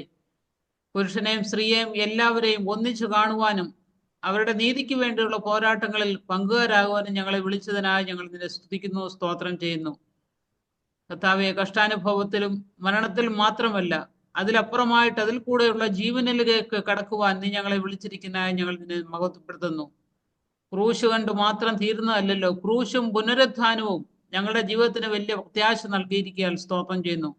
ഞങ്ങൾ അനുഭവിക്കുന്ന കഷ്ടതകൾക്കും ഞങ്ങൾ അനുഭവിക്കുന്ന ദുരിതങ്ങൾക്കും ഒരു വിരാമം ഉണ്ടെന്നും അതിലപ്പുറമായിട്ട് ഞങ്ങൾക്കൊരു പുതുജീവനം ലഭിക്കുമെന്നുള്ളതും അവിടുത്തെ ഉയർപ്പിൽ കൂടെ ഞങ്ങൾക്ക് കാണിച്ചതിനായി സ്തോത്രം ചെയ്യുന്നു. ഞങ്ങളുടെ സഭയുടെ ഉയർപ്പും നിലനിൽപ്പും അതായിരിക്കാൻ ഞങ്ങളെ സ്തുതിക്കുന്നു. സഭയുടെ മക്കളായി നിന്നുകൊണ്ട് വിവിധ സ്ഥാനങ്ങളിൽ നിനക്ക് വേണ്ടി ശോഭിപ്പാൻ ഞങ്ങളെ ഒരുക്കണമേ, സഹായിക്കണമേ. എവിടെയൊക്കെ നീതി നിഷേധിക്കുന്നു അവിടെയൊക്കെയും നീതിയുടെ വക്താക്കളായി നിൽപ്പാൻ ഞങ്ങളെ ഒരുക്കണമേ എന്ന് പ്രാർത്ഥിക്കുന്നു. ദൈവരാജ്യത്തിന് വേണ്ടി അക്ഷീണം യത്നിപ്പാൻ ഞങ്ങളെ ഒരുക്കണമേ. ഞങ്ങളുടെ ഈ പ്ലാറ്റ്ഫോമിൽ കൂടെ ഞങ്ങൾക്ക് തരുന്നതായ എല്ലാ നല്ല ഉത്തേജന വചനങ്ങൾക്കായി ഞങ്ങൾ നിന്നെ സ്തുതിക്കുന്നു. ഞങ്ങളെ അതിനെ പ്രബോധിപ്പിക്കുന്ന പ്രിയപ്പെട്ടവർക്കായി സ്തോത്രം ചെയ്യുന്നു. പ്രത്യേകിച്ച് ഇന്ന് ഞങ്ങൾക്ക് ക്ലാസ് എടുത്ത ഓമന കൊച്ചമ്മയ്ക്ക് വേണ്ടി നേതൃത്വം നൽകിയ ശാന്ത കൊച്ചമ്മയ്ക്ക് വേണ്ടിയും മറ്റു പ്രിയപ്പെട്ടവരെ എല്ലാവരെയും ഓർക്കുന്നു, പ്രാർത്ഥിക്കുന്നു. എല്ലാവർക്കുമായി സ്തോത്രം ചെയ്യുന്നു. ഞങ്ങൾക്ക് തന്നിരിക്കുന്ന താലന്തിൽ ദൈവരാജ്യത്തിന്റെ വർധനയ്ക്ക് വേണ്ടി വിനിയോഗിക്കാൻ സഹായിക്കണമേ. വീണ്ടും കർത്താവെ, ഞങ്ങൾ കൂടുവരുന്നവരേക്കും അവിടുത്തെ കൃപയിൽ ഞങ്ങളെ കാത്തുപരിപാലിക്കണമേ. നിന്റെ ശക്തിയെ നിലനിന്നുകൊണ്ട് നല്ല സാക്ഷ്യം നിറവേറ്റുവാൻ, ലോകത്തിന് വെളിച്ചമായി ഭൂമിയുടെ ഉപ്പായി തീരുവാൻ ഞങ്ങളെ ഒരുക്കണമേ, സഹായിക്കണമേ. വിവിധ സ്ഥാനങ്ങളിൽ കർത്താവേ നിന്റെ സാക്ഷ്യം നിറവേറ്റുവാൻ മക്കളായി ഞങ്ങളെ രൂപാന്തരപ്പെടുത്തണമേ പ്രാർത്ഥിക്കും. ഞങ്ങളുടെ മലിനതകളെ മാറ്റി തെരഞ്ഞ വെളിച്ചത്തോടുകൂടി പ്രവർത്തിപ്പാൻ ഞങ്ങളെ സഹായിക്കണമേ. ഈ രാത്രി ഞങ്ങളെ അനുഗ്രഹിക്കണമേ, കൃപയെ ഞങ്ങളെ പരിപാലിക്കണമേ. പ്രാർത്ഥന കേട്ടിരിക്കാൻ സ്തോത്രം. സകലതും ക്രിസ്തുയേശുവിന്റെ ധന്യമുള്ള നാമത്തിൽ അപേക്ഷിക്കുന്നു, ദയയോടെ കേൾക്കണമേ. ആമീൻ. പിതാവായ ദൈവത്തിന്റെ സ്നേഹവും ഏകപുത്രന്റെ കൃപയും പരിശുദ്ധ റൂഹായുടെ സംബന്ധവും സഹവാസവും നാം എല്ലാവരുടെ മേലും പ്രാർത്ഥിച്ച വിഷയങ്ങളുടെ മേലും നമ്മുടെ കൂട്ടായ്മയുടെ മേലും ഇപ്പോഴും എന്നേക്കും ഉണ്ടായിരിക്കുമാറാകട്ടെ. ആമീൻ.